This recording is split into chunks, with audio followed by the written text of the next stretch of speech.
Olá pessoal, aqui Micael Souza do canal Jogos no Tabuleiro.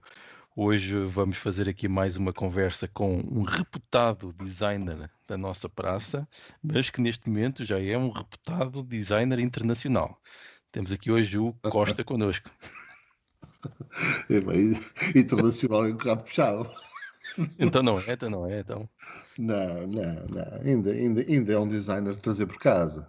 Tem aspirações a ser internacional, mas ainda é um designer de trazer por casa. Ainda estamos a aprender muito. Não deixa de Já fizemos aprender. algumas coisitas, mas ainda é O, cedo. di- o designer que deixa de aprender é o mau designer, não é? Ora, lá está. A gente está sempre a aprender, Sempre a aprender. Sempre a aprender. sempre a arranjar maneiras, novas maneiras de usar cubos. Sempre a arranjar maneiras de usar cubos e aquela ideia que nunca ninguém imaginou de usar um dado. Exatamente. Como um cubo, não é?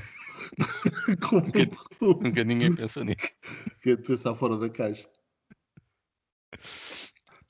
Ou então, olha, fazer um jogo sem caixa também, olha. Isso é que é pensar fora da Isso caixa. já existe. E para vender, que se compra. Sim, os antigos jogos, acho que é da Winsome Games, os jogos de comboios vinham num Ah, saquinho, pois é, pois é. num Ziploc, não é? Pois é, pois é. E Não havia tem caixa. e havia também uma companhia antiga que era, não sei o quê, Pizzas. Também era um envelopezinho com o jogo lá dentro, os componentes num envelope castanho. Epá, é muito antigo, eu nunca mais ouvi falar desses gajos. Cheguei a jogar um jogo que era o Chocolate Factory deles e que não era mau o jogo. Se calhar tiveram problemas em adaptar-se ao correio eletrónico, não é? Com os envelopes. Sim, eles não fizeram bem a transição do envelope para a caixa. Havia os atores que não fizeram a transição do mudo para o sonoro, não é? Sim. Eles não fizeram bem a transição do envelope para a caixa. Então vamos começar aqui por uma espécie de alinhamento que eu tenho, não é? E depois a primeira pergunta é sempre aquela clássica, não é? Aquela pergunta filosófica que é: quem és tu, Costa? Diz-nos Quem tudo. sou eu? Eu cheguei a ter essa pergunta num, naqueles registros que a gente fazia no site em que depois tínhamos de fazer uma pergunta de segurança. E uma das opções era sempre quem és tu? E a minha resposta era sempre Peter Pan. Que era uma coisa que eu imaginava que ninguém ia adivinhar. Sim. Mas não, eu não sou o Peter Pan. Um, Quem sou eu? Eu sou um apaixonado pelos jogos de tabuleiro. Em segundo plano, porque em primeiro plano sou marido e pai, que é aquilo que nos ocupa mais tempo. E depois, numa segunda linha, depois de ser marido e de ser pai, sou amigo, sou irmão, sou filho e depois sou um ávido gamer que adora jogos de tabuleiro e que já vai para isto. Pai, não tarda nada, faz 20 anos que andamos nisto. Bastante não, é uma vida. É uma vida. E pronto, tenho 47 anos, vivo aqui em Vieira de Leiria, perto da cidade de Leiria e a um passo da nossa Leiria Con. A minha profissão faço regularização de sinistros para companhias de seguros. Boring. E todo o tempo livre que tenho e que posso dispensar da família e dos amigos é para os jogos. Dá aqui uma boa descrição. E neste momento, um tempo dedicado aos jogos é tempo dedicado a criar jogos também. É, desde que começámos com esta pequena aventura, eu e o Rola, já antes tinha tentado, e o Rola também, por caminhos separados, cada um de nós tinha pensado e tinha imaginado que podíamos criar um jogo. Acabámos por unir forças e é um casamento, entre aspas, não é, é um casamento feliz porque tem corrido muito bem. E agora, de facto, o tempo é muito pouco para jogar. Eu tenho jogado muito pouco mesmo. Estou atento às novidades, vou vendo o que sai, vou lendo. O que posso jogo, mas jogo muito pouco. Jogo muito pouco comparado. Aliás, jogo muito pouco jogos de tabuleiro de outros. Pois, O tempo que tenho dedicado aos jogos, 90% desse tempo é playtesting. É criação e playtesting. sim, mas vais sempre acompanhando os últimos monopólios que vão saindo, certo? Sim, todas as versões do Monopólio, tudo o que tem a marca da Game of Thrones. Sim. Muito Vou bem, muito bem. acompanhando avidamente. Não faço coleção, como alguns que eu conheço, Sim, mas sim. Aí há pessoas que têm deles escondidos, não é? sim. Casa, em Nós conhecemos catacumbas. alguém que tem os monopólios escondidos na casa. Muitos monopólios escondidos na casa.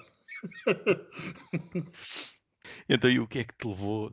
Tu eras um ávido gamer, o que é que te levou a querer ser designer? estavas num dia e disseste, epá, este jogo eu fazia melhor que isto, não? Não, acho que não foi por aí. Eu acho que há aqui dois aspectos que se juntaram para isso. Um foi o facto de eu ser uma pessoa criativa e que gosto de criar. Tenho já em mim esse gene.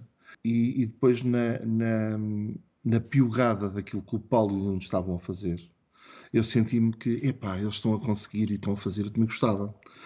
Não é aquela coisa da inveja, não tem nada a ver com isso. Epá, o orgulho dos meus amigos estarem a fazer jogos e eu, epá, também gostava de experimentar. E quando o Paulo e o Nuno lançam o primeiro jogo, lançam o Madeira, é um orgulho muito grande para eles e para nós, que fazemos parte do grupo de amigos.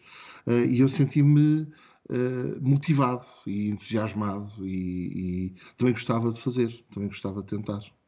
Depois fui tendo ideias, fui desenvolvendo coisas, nada que se possa sequer falar em público, porque eram ideias, não eram nada. Mas depois, um dia mais tarde, de facto, o Rola cruza-se neste caminho também e juntámos-nos. E aí sim, começámos a trabalhar com mais seriedade. E o que é que foi assim o momento que disputou essa possibilidade? Foi uma oportunidade que surgiu? Epá, nós próprios não temos, muito bem a certeza. Eu tenho a memória de que portanto, nós fazemos parte do grupo de amigos e do Espelho Portugal, não é? Que organiza a Leiria Con. E em períodos que as pessoas se calhar não conhecem, mas houve alturas em que as pessoas se juntavam para jogar jogos. Uh, e, e, e íamos muito para a casa do Paulo jogar. E numa dessas viagens, eu vivo aqui na Vieira, eu dava o saltinho pela Marinha Grande, apanhava o Rola, ou às vezes deixava lá o carro e seguia com o Rola e com o Dominguês e com o Andrade, íamos para a casa do Paulo e jogávamos lá. Numa dessas viagens, eu sei que ia só eu e o Rola, apanhei-o na Marinha e seguimos para ali a viagem, e foi nessa viagem que estávamos a falar e que eu disse, epá, olha, tal como o Paulo e o Nuno trabalham juntos, epá, nós também podíamos, tu tens ideias, eu tenho ideias, podíamos experimentar trabalhar uma ideia juntos os dois. Trabalhar uma ideia juntos os dois. Porque víamos vantagens no trabalho em dupla. Eu sou uma pessoa que tenho muitos picos. Tanto sou capaz de estar a trabalhar 72 horas consecutivas sem um break, sabes? Como de repente sou capaz de estar assim num ponto mais baixo em que estou 72 horas sem fazer nada. Tenho um bocado estes picos, estas oscilações. E quem trabalha sozinho é muito vítima destas oscilações. Ou há muito foco e muita determinação, ou de facto as pessoas, todos nós temos ciclos, temos pontos altos e baixos, em algumas pessoas notam-se mais, noutras nota-se menos, e eu sei que tenho muito esta flutuação, e eu sei que uma pessoa a puxar por mim é importante. E o Rola é uma pessoa que tem sempre um foco em cima, o Rola nunca para, é uma máquina. Mas nós temos coisas que trazemos para a mesa diferentes e complementamos muito bem. E começámos a trabalhar juntos, e hoje em dia, passados estes anos todos, que já lá vão. Não quero mentir, mas se calhar já são 7 anos a trabalhar juntos. Está bem que jogos editados só desde há 2 anos é que há jogos editados.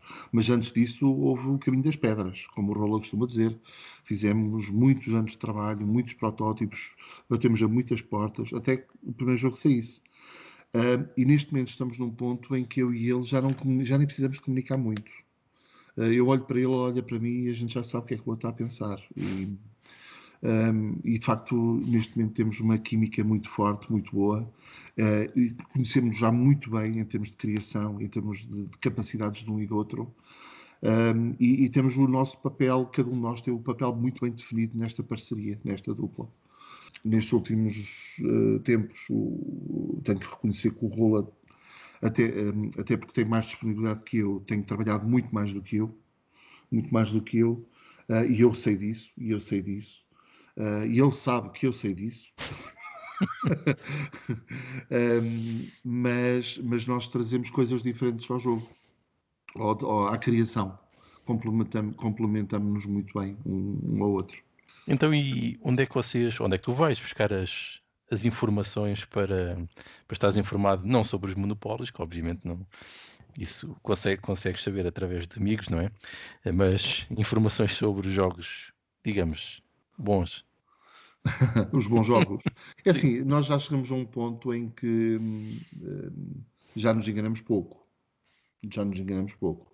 Mas ainda nos enganamos, como é óbvio.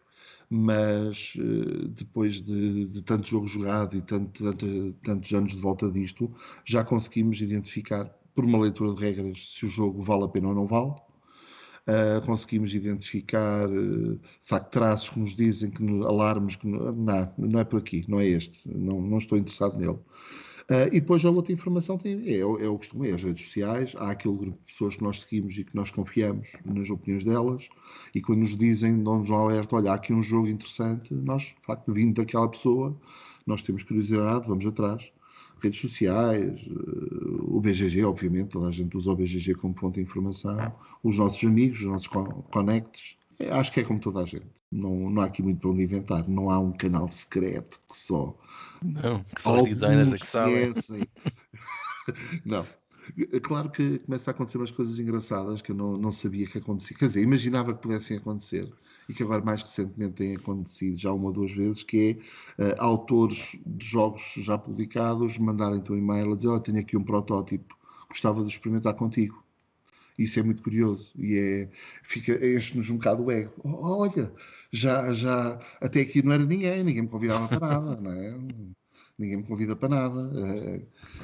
Agora de repente receber um mail de um autor, não sendo consagrado, podendo não ser consagrado, não interessa, mas editado, e até um jogo que eu não vou dizer a pessoa, porque não vem para o caso, mas de um jogo que eu até gosto imenso, e mandar-me um e-mail, epá, nós temos aqui um protótipo, gostávamos de experimentar contigo. Epá, o gajo fica, epá, porreiro, já. Olha, eu também tenho um, depois fazemos o Uma inverso. troca. Jogas também o nosso. Fazem Opa, e é um swing muito de giro, jogos. é muito giro, é muito giro. E isto, pelos vistos, é uma forma também, será o tal canal extra que se calhar outras pessoas não têm. Digo eu, não sei, se calhar tem e eu é que andava parvo aqui, alheio a isto tudo. Então, e com quem é que tu costumas jogar habitualmente? Neste momento, com muito pouca gente. Neste momento, com muito pouca gente. Houve uma altura, uma fase da minha vida, em que eu cheguei a ter dois grupos de jogo muito. Antes de casar com a minha mulher, tinha a sexta e o sábado para jogar com o Paulo e com o Nuno e com o Carlos e com o Espelho Portugal, vai lá. Jogávamos juntos à sexta e ao sábado, e depois durante a semana, ao domingo e à quarta, eu jogava com a tribo, aquilo que eu chamo de tribo, que é a minha mulher, a irmã dela e o meu cunhado. Então eu cheguei a jogar 4 vezes por semana, o que é brutalíssimo, sabes? Comparado com hoje? É brutalíssimo. Hoje não, hoje jogo tipo 15 em 15 dias. Jogo tipo, o resto do tempo é trabalho e é o trabalho dos jogos também, a criação. Portanto, em pessoa, já há muito tempo não jogo nada com ninguém, a não ser com o meu sobrinho. Quando ele vem cá, tenho um sobrinho já com 10 aninhos e eu gosto de mostrar assim algumas coisitas. Ainda a última vez que ele cá veio, experimentei com ele, ensinei-lhe a jogar o Mr. Jack e o Ive. Foi para aí há 2 semanas. O Mr. Jack e o Ive, dois joguinhos para dois jogadores, que eu gosto muito, e joguei com ele. Fiquei todo contente. Ele ficou encantado e eu também fiquei encantado. E agora, neste tempo de pandemia, o Yucata e o Tabletopia vão servindo para matar de vez em quando saudades, com o Rola, com um outro amigo internacional que a gente conhece e que nos convida para um jogo, às vezes com o Paulo, pronto, mas pouca coisa. Muito fraquinho, mas o teu grupo de jogadores Espelho Portugal. pré-pandemia É, era Espelho Spio Portugal. Portugal, É.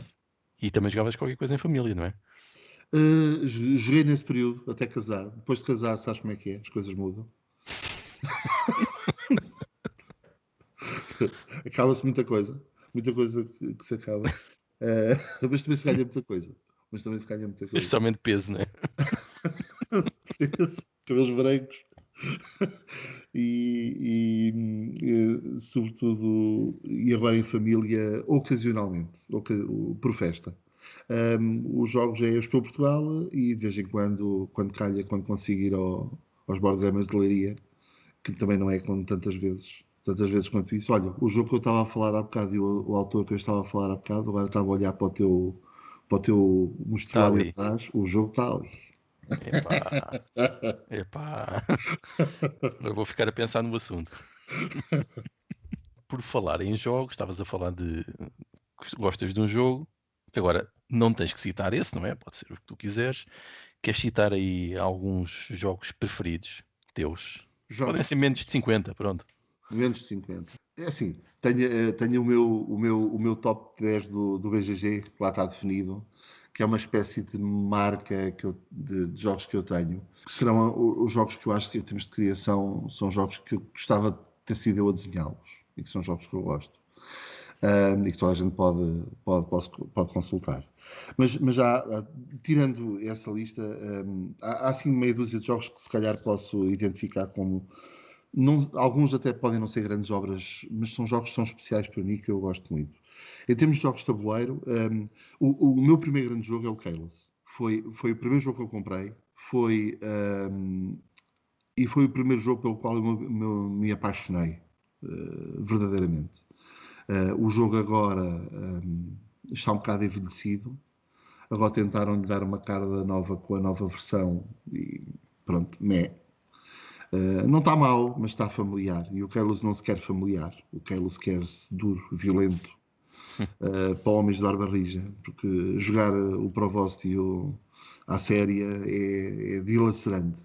E a nova versão não tem isso. Cortou-lhe essa dinâmica. Mas melhorou, trouxe outras coisas. Trouxe uma versão familiar ao jogo. Não interessa, adiante. O Keyless é o primeiro grande jogo da minha lista. Depois, sou um grande fã do Age of Steam, do Martin Wallace. E isso, para referência, depois sou um grande fã de jogos de comboios. Mete comboios, eu estou lá. Eu vou a correr. É a minha. Gosto muito de jogos de comboios. 18xx, todos os tipos. Já joguei uma infinidade de jogos e se continuarem a ser jogos de comboios, eu vou continuar a jogá-los. Portanto, não me vou cansar. E depois me leva para faz a ponte para jogos de transportes e logística. Eu sou um grande fã de jogos com transportes, jogos com aviões, jogos com barcos, jogos com container, automobiles. Pronto, não são grandes jogos, mas são jogos que eu gosto muito porque têm uma temática que me agrada muito. E depois a logística. Tu há dias no teu canal vi-te a falar do logístico. Uhum. Consegui Acho que no arranjar, teu sim. canal ou num tweet que Sim, sim, conseguiste sim. arranjar do Cornevan Morcel. Não foi fácil arranjar, mas Da consegui. Quali, a desaparecida Quali, e que tinha joguinhos muito giros, pá, e esse Logística é um deles. É um joguinho tão interessante. Não é nada especial o jogo, mas epá, é um jogo que eu gosto muito. Tem coisinhas ali, aquilo dava para fazer ali uma obra-prima, de certeza. Mas tem coisas que eu gosto muito. Depois, jogos económicos, sou um grande fã de jogos económicos. E jogos de civilização. O meu top do BGG tem Nations, tem Through the Ages, tem o Antiquity, que é um bocadinho de jogo de civilização também. Mais, não tem mais nenhum, acho que só tem estes três, mas há outros que eu gosto muito. Gosto muito de Civilization, gosto muito do Clash of Cultures. Portanto, gosto de jogos de civilização. Gosto muito. E depois vou falar de mais dois só para terminar. O La Strada do Martin Wallace, que é para mim um jogo muito querido. Por um motivo muito especial, porque é o primeiro jogo que foi jogado na primeira convenção que foi feita em Portugal. E fui eu. Quando foi a primeira Lyricon, quando juntámos aqueles primeiros 30 macacos que apareceram para uma tarde no IPJ, que vinham de Lisboa, do Porto e pouco mais, e mais os daqui de Leiria, que se juntaram. E estávamos ali a trocar, a dar caras aos nicks que conhecíamos do Abre o Jogo, naquela meia hora ali no pátio, ali à entrada da sala, e eu de repente peguei num Lastrada de Martin Wallace e olha, vai abrir o Lastrada ali na mesa do canto, quem é que se junta? E pronto, e foi o primeiro jogo que foi jogado numa convenção em Portugal. E é um jogo que eu gosto muito, é um jogo muito simples de explicar e muito fácil de jogar e que eu gosto. E depois, para uma coisa completamente diferente, Android Netrunner. Pois é, ninguém ia pensar nessa. Não estava à espera.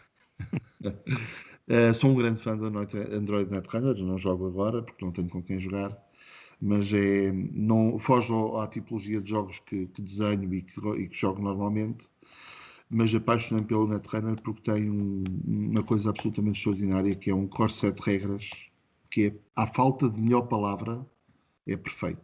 O core set de regras do jogo, aquilo que o Richard Garfield pensou e idealizou, e que depois permitiu mediante as expansões e mediante as variações, é, à falta de melhor palavra, perfeito. É o design perfeito. Assimétrico, mas equilibrado, e tudo está pensado metodicamente e, por muito que muitos possam estranhar, super, super, super temático. É um design perfeito. Por acaso é um jogo que eu tenho que experimentar um dia destes. Nunca experimentei e tenho curiosidade. Sim, em termos de concepção, em termos de regras, em termos Uhum. de design, é um jogo perfeito. Na Porque minha eu opinião, obviamente. joguei muito tempo Magic the Gathering, gostava muito na altura, mas pronto. Acho que é uma coisa de etapas na vida também. E Sim. hoje já não me Eu faz nunca tanto joguei sentido. Magic. Eu nunca joguei Magic, por exemplo. Se Não, conheço não. o jogo, tenho cartas. Tenho Uhum, cartas. Comprei cartas porque aquele meu sobrinho jogava Magic com os miúdos e gostava de treinar. E então eu comprei uma box uhum. umas coisas, e jogava com ele. Aprendi a jogar. Mas não é a minha Uhum. praia. Netrunner é brutal. E pronto, acho que o jogo, hoje em dia, conhecendo outras coisas, acho que se dispensa. Pelo menos eu dispensei. Mas tenho curiosidade com esse, porque lá está, o Richard Garfield é um grande designer e não faz coisas más, normalmente. Não faço. Não Não faço. faz. Portanto, e para quem fez o Magic the Gathering, é preciso ter uma grande cabeça para começar a fazer uma coisa daquelas que revolucionou Sim. um tipo de jogos. Portanto, só por isso Aliás, é.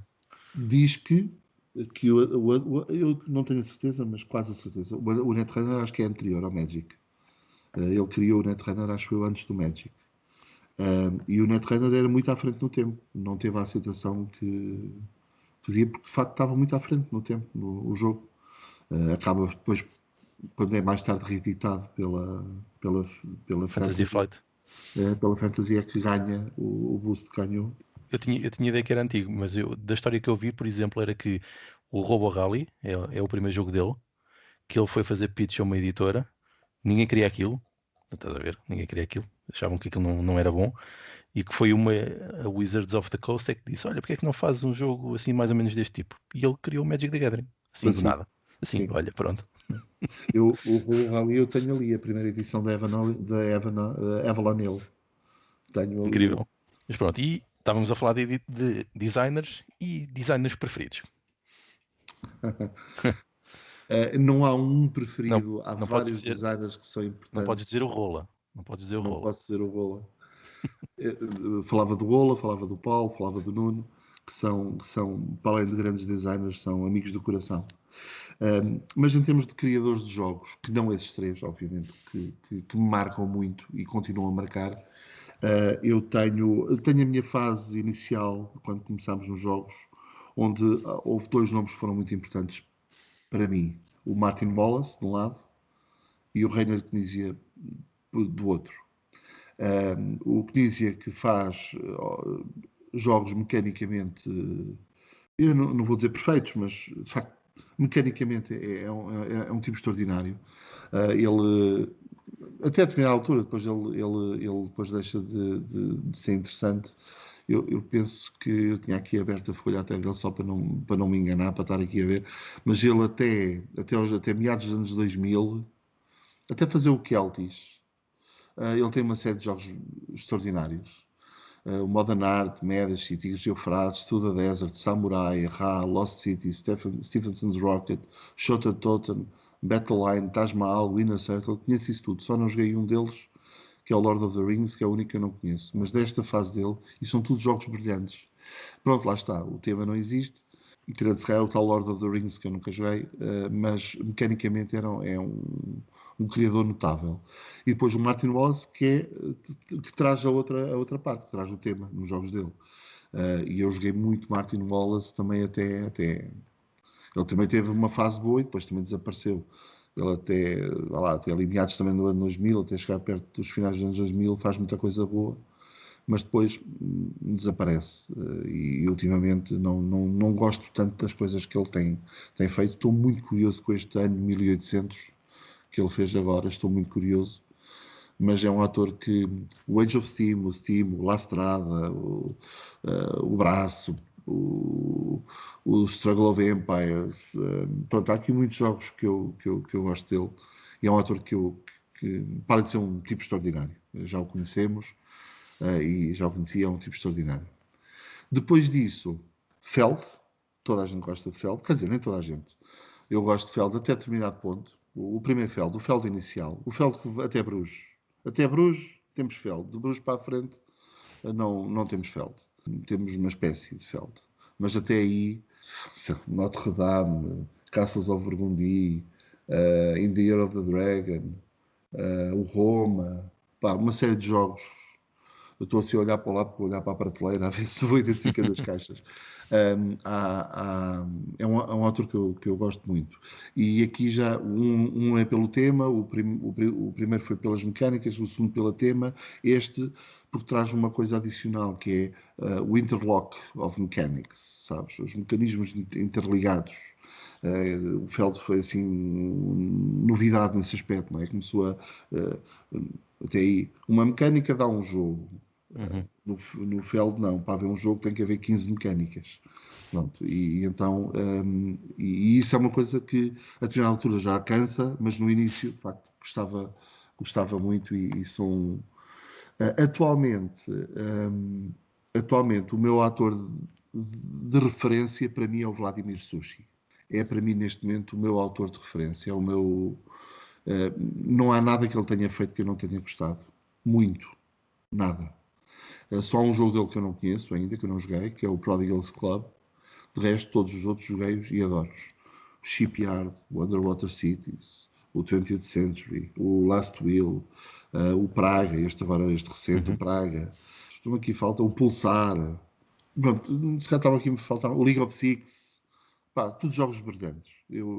E este é um gajo que é um ator que consegue fazer, que é criar mecânicas inovadoras associadas ao tema. E o jogo é temático e é original e tem sempre coisas novas. Gosto muito do Vladimir Sushi. Pronto, o Pfister é um dos da moda também gosto, apesar de já começar a cansar um bocado. E faria uma última referência para o Stefan Dorva, que é um autor Uhum. pouco consagrado, pouco conhecido, Uhum. mas que tem coisinhas muito simples que eu gosto muito. Gosto muito do Creta, gosto muito do For Sale, gosto muito do. Agora esqueci-me do nome. O Medina. Gosto Uhum. muito do Medina. O Third and Tide, um jogo de cartas muito giro. Pronto, ele não tem grandes hits, não tem nada do outro mundo, mas epá, há qualquer coisa no Dorra que eu gosto, sabes? É daqueles atores que é o ator fetiche. Pronto, é o Stefan Dorra. Será um ator fetiche para mim. Pá, e depois, pronto, há Chartres, que é a genialidade, a simplicidade do Chartres. Quem é que não gosta das batatas e das couves e das cenouras do Rosenberg, não é? Pronto, há muitos bons autores, mas estes seriam aqueles que eu, se calhar, mais me influenciaram. Muito bem. E editoras? Sim, editoras fetiche também, ou nem por isso? Sim, tenho algumas, mas já tive mais. É giro que eu sou do tempo em que, de facto, quando a gente ia, quando ia à procura dos novidades, para já saíam 4 vezes menos jogos do que saem agora, ou 5 vezes menos jogos do que saem agora. E havia para meia dúzia de editoras. Havia meia dúzia de editoras. Havia a Queen, a Anzing Look, a Mayfair, a Abacus, a Rio Grande, havia, pronto, não havia muitas. A US já havia, pronto, havia meia dúzia de editoras e eu nessa altura havia uma que eu seguia religiosamente, que era a Istari, que entretanto desapareceu. A Istari que lança o Kalos, lança o Metrópolis, lança o Ispan, lança o Ish e muitos outros, e depois de repente, mais, numa fase mais posterior, começou a piorar a qualidade dos jogos. Mas durante muito tempo foi uma editora de culto. E eu segui a Istari com uma sofreguidão imensa. Terá sido a minha primeira grande editora de referência, que entretanto desapareceu. Hoje em dia, depois, clássicos. Splotter é um clássico, toda a gente olha para a Sega Splotter. Neste momento, não há assim nenhuma que eu. A What's Your Game, porque apesar de agora já não editar tanta coisa, mas continua a ter uma bitola muito alta na qualidade dos jogos que edita, é uma editora que eu olho sempre com muita atenção, como é óbvio. E mais do que isso, assim de repente, estou a olhar para as tuas caixas aí atrás. Não sou um fã. Agora fala-se muito de Stone Meyer, não é? Não puxa, não. Não sei. Não, tive a Istari, que foi a minha grande paixão. A Splotter, porque acho que é uma editora especial. E se calhar a What's Your Game, pronto, seria por aí. Estes jogos e estas editoras, estas coisas todas, inspiraram-te para criar os teus jogos?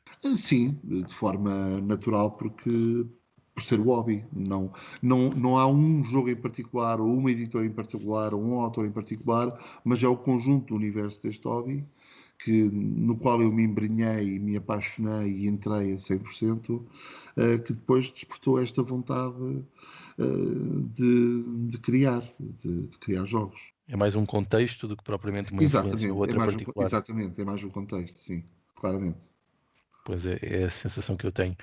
E, aliás, é como dizias Desculpa, às vezes. deixa-me voltar só um passo atrás. Spielberg, sigo a Spielberg. Ah, sim, Apesar de nem tudo o que eles editam, nem tudo o que ele edita, eu gosto, mas eu sigo a Spielberg com muita atenção. sim, Lembrei-me de repente. Eu sabia que me estava a faltar uma, mas não estava a lembrar qualquer um. qual é. Por acaso tenho ali um para abrir que tenho muita curiosidade e ainda não abri, que é o The Cost. Tenho curiosidade em ver esse tipo de jogo. Que tipo de jogo é que é? Mas ainda não o abri. Só te vou dizer, é extraordinário. Gostas muito? Foi o último jogo que me. Aquela sensação quando jogas o jogo e ficas. Ah, Caramba, é mesmo isto. o último jogo com que eu tive essa sensação foi o da Ok, Costa. ok. Está ali em espera. Tenho que ir lá entretanto. Mas aqui falando desta inspiração, uma inspiração de contexto, provavelmente eu estava a dizer que é uma sensação que eu tenho que, por exemplo, hoje em dia já não sinto também isso, que existe propriamente um contexto. E sinto que existe muita coisa separada, muita coisa que vem em uma vaga monstruosa, enquanto antigamente dava-me a sensação de haver um contexto mais acolhedor de jogos. E acho que hoje em dia é quase um bocado difícil ter também um contexto de influência, mas isso é aqui uma percepção pessoal. Talvez seja pelo excesso de tudo o É, que está a ser publicado. tudo que cresce, quando massifica, cria este fenómeno de excesso e abundância, não é? O hobby, quando era mais pequeno, e eu estou mais pequeno, já nem estou a falar só de mais pequeno em Portugal, era mais pequeno, se calhar, no mundo, ou quando os intervenientes eram menores. Porque nós, na altura, conhecíamos os autores de cor. Os autores eram conhecidos, havia 20, 30 designers. Não havia gente nova a aparecer. Era como se quase que só havia uma espécie de púlpito onde há criadores. Estes são os senhores que fazem jogos. Não há mais ninguém a fazer jogos, há aqueles. E mais ninguém entra naquele púlpito. E, tal como havia aquelas editoras, mais ninguém edita jogos.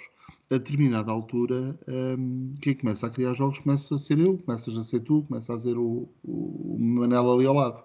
E de repente, e começa a haver mais gente a jogar, e por haver mais gente a jogar, começa a haver esta massificação e esta abundância de jogadores e de jogos.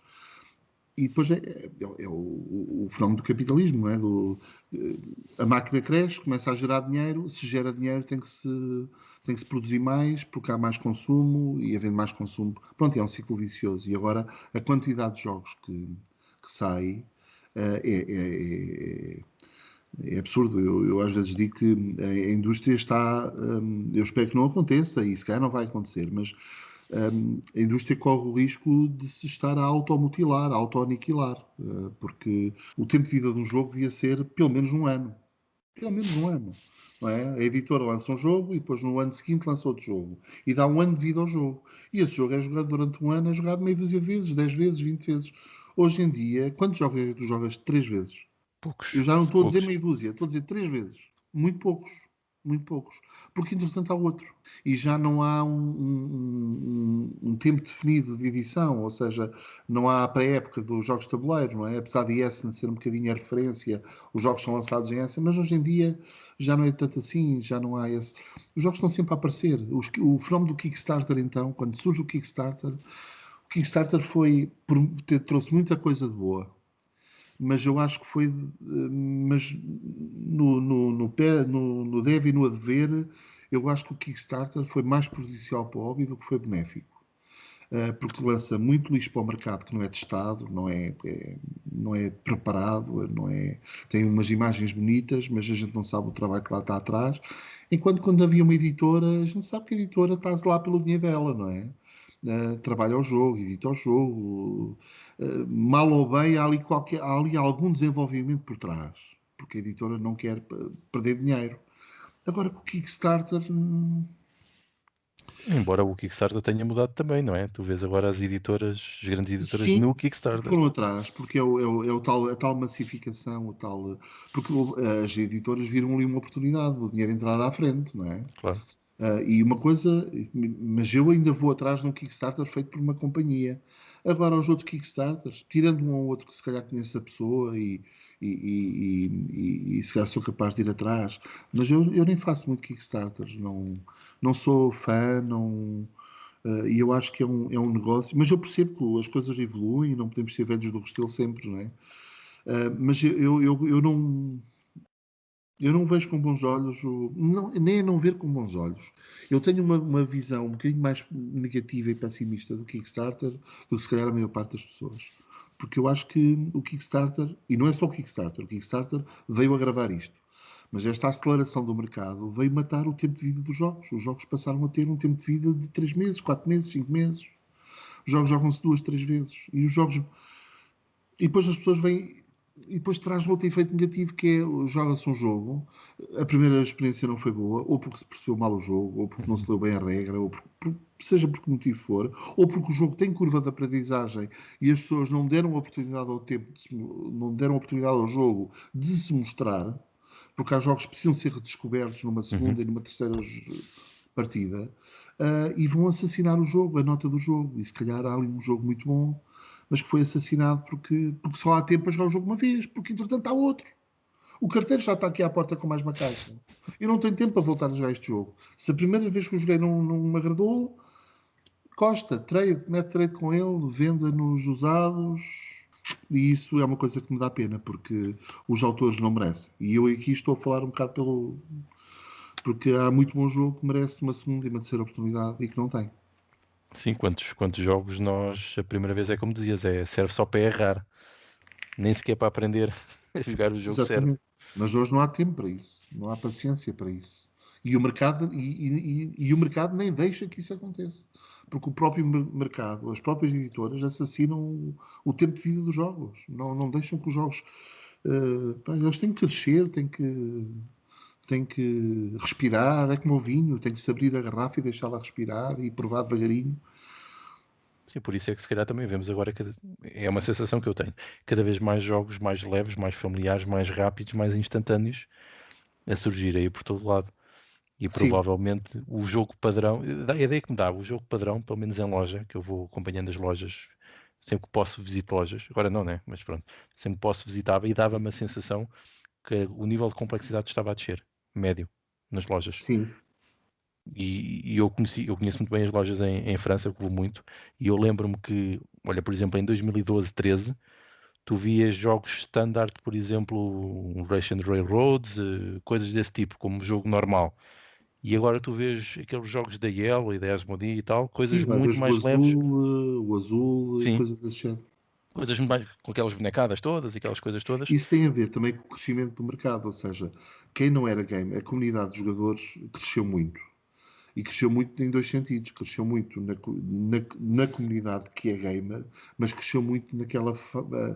Se calhar a fatia que cresceu mais foi aquela fatia que é anónima e que é casual, o jogador Uhum. casual, que não segue autores, que não segue editoras, que não segue mecânicas, que compra jogos porque gosta de ter um jogo para jogar de vez em quando com os Sim, sim, sim. amigos ou com os filhos, sabes? E que não tem mais interesse nenhum, não acompanha o hobby. Esse jogador casual, essa fatia de mercado, acho que cresceu muito. E em Portugal também cresceu. Em Portugal, porque a posse, a possibilidade é outra, o jogo até 20 euros vende, acima dos 20 euros já não vai vender. Uhum. E por isso é que quem quiser meter no mercado português jogos mais caros não vai vender. Vão vender 3 4 cópias e morre aí. E nos outros mercados é igual, ou seja, a complexidade, é como tu dizes, a complexidade média dos jogos baixou em Uhum. loja. Uhum. A comunidade gamer arranja os jogos de outra maneira, nas Claro, compra feiras, online. compra online. Sim, e nota-se, por exemplo, quando tu estás em loja, e eu faço sempre questão de estar nas lojas e ir vendo mais ou menos, tu vês muitas pessoas a chegarem e a perguntarem à pessoa que está a vender, quer um jogo para jogar a 5 pessoas, ou quer um para 4, ou ouvi falar do Dixit, alguma coisa parecida. Ou seja, Sim, nota-se que são jogadores casuais, sim, sim. que não vão ali de mente aberta para o que for que seja. Sim. Ou seja, não vão, não, eu quero o último jogo do Uwe Rosenberg. Não, não é Não, nada disto, não é nada disto. não. É engraçado ver estes E fenómenos, pronto. depois, associado a isso, vejo as tendências, não é? Sai um jogo, tem um tema e que tem muito sucesso, não é? Sim, sim, vai tudo atrás. Sair os passarinhos, a É seguir só vêm as pássaros de todo lado. borboletas, a seguir vêm os grilos, a seguir vêm as libelas, As e, abelhas. sim, e aparecem uma sequência de jogos com a mesma mecânicas diferentes, mas seguindo a mesma lógica, o mesmo padrão. Porque cartas com animaizinhos diferentes, bonitos, é bonito e vende. Pois, mas é como tu dizes, o mercado nos últimos anos tem-se voltado muito para esse nível de complexidade na linha do Splendor, Isle of Sky, Uhum, Azul, não é? E esses jogos vendem. claro. E uns vikings e umas coisas pelo meio e tal. E a coisa escorrega melhor. Ahm, este teu percurso como jogador, e também é uma coisa aqui que eu pergunto sempre, achas que é essencial ser primeiro um gamer e só depois um designer? Essa é a pergunta é gira. Eu acho que não. Eu acho que não. Não tem. Mas eu acho que há vantagens. Eu acho que há vantagens em ser. Ou seja, um jogador que nunca tenha jogado jogos ou que não tenha experiência a jogar jogos pode inventar um jogo e pode criar um jogo. E até E pode bem, ser um jogo razoável, até pode ser um jogo bom. Mas a probabilidade é menor. É menor. Porque e até pode criar um mundo. depende muito. É assim, se for para as tais lojas, para o público casual, é mais fácil se calhar ter sucesso, não é? Porque há ali uma formulazinha que se consegue mais ou menos se calhar fazer e há ali meio de regras que se calhar se cumprem e consegue-se fazer um joguinho. Mas Mais se queres ter monopólio, menos sucesso no, monopólio. se queres ter sucesso no hobby, exatamente, se queres ter sucesso no hobby e ser um autor, não. Tens que jogar muito. Eu não sou mais que ninguém, nem sei mais que os outros, mas já joguei à volta de se calhar 1000 jogos. Não sei se mais, mas 1000 jogos diferentes, ou se calhar mais do que 1000 jogos diferentes. E continuo a achar que não conheço tudo. E continuo a achar que não conheço tudo. E a verdade é que jogando outros jogos abre-nos perspectiva. Tu vês uma mecânica nova, ou vês um elemento novo num jogo. Tantas vezes eu estou a desenhar jogos com o Rola e não digo, olha, sabes o que é que ficava aqui giro? Há um jogo que faz isto assim. Epá, eu gosto muito daquilo. E a gente podia pegar nisso, fazíamos um bocadinho diferente e caía aqui que nem gingas. Às vezes sim, às vezes não. Mas de facto, um jogador que joga muitos jogos e tenha muito conhecimento dos jogos estará melhor preparado para desenhar jogos do que aquele que não. É a minha opinião. É como escrever, não é? Os escritores, não é à toa que os escritores leem muito, não é? Leem muito porque precisam de ler muito para escrever. Acho que nos jogos de tabuleiro também se beneficia dessa experiência. Mecânicas ou temas? O ovo ou a galinha. Sim. O ovo ou a galinha. Eu sou um jogador que não. Eu gosto muito de jogos que não têm tema. Aliás, há muitos jogos que eu gosto que não têm tema. É isso que eu queria dizer. Mas eu gosto de tema. Eu sou um jogador que gosto de tema. Mas não, eu não prejudico um jogo por ele ser só mecânica. Se a mecânica for boa e o jogo estiver bem feito e eu tiver prazer a jogar o jogo, eu divirto-me na mesma. Se ele tiver tema, é um bónus extra. Gosto mais. Mas eu não sou fanático do tema. Mas gosto de jogos temáticos. Prefiro um bom jogo temático a um bom jogo que não seja temático. Mas prefiro 1000 vezes um bom jogo mecânico do que um mau jogo cheio de tema. Não é? Eu gosto é de um bom jogo. Eu gosto é de um bom jogo, um jogo que me desafie. E o desafio, o fator de desafio e o fator de diversão são aquilo que mais me faz gostar dos jogos. São esses dois. É aquilo que o jogo puxa por mim e aquilo que ele me diverte. Alguns fazem as duas coisas, outros fazem só uma delas. E O outros servem tema para componentes para outros jogos. e outros servem de componentes para outros jogos. Exatamente. Exatamente. Há alguns exemplos, alguns exemplos. Eu não queria dizer um jogo começar por A e acabar em longa, mas um, o tema é uma coisa que eu gosto nos jogos. Quando o jogo consegue trazer o tema para o jogo, para a mecânica, eu acho que é um casamento que é sempre feliz, que acaba por ser sempre feliz. Obviamente que isto o tema depois é muito discutível. Já dizia o Herman, como é que é? A opinião é como a vagina, o que é dá-la, não é? E eu acho que o tema é um bocado assim, porque aquilo que eu considero temático no jogo não é o que outros consideram temático. Eu vejo muita gente que acha temático os desenhos, as gravuras, as miniaturas, e eu não creio que isso seja tema para mim. O tema para mim é quando a regra simula o qualquer tema coisa. e integra o tema, quando há integração por via das regras. Uhum. Essa é a minha interpretação de tema no jogo. E nós tentamos fazer isso nos nossos jogos. Alguns conseguimos mais, outros conseguimos menos, mas não sou fanático do tema, mas obviamente prefiro. E havia assim algum tema que te afugentasse, mesmo que as mecânicas do jogo fossem boas.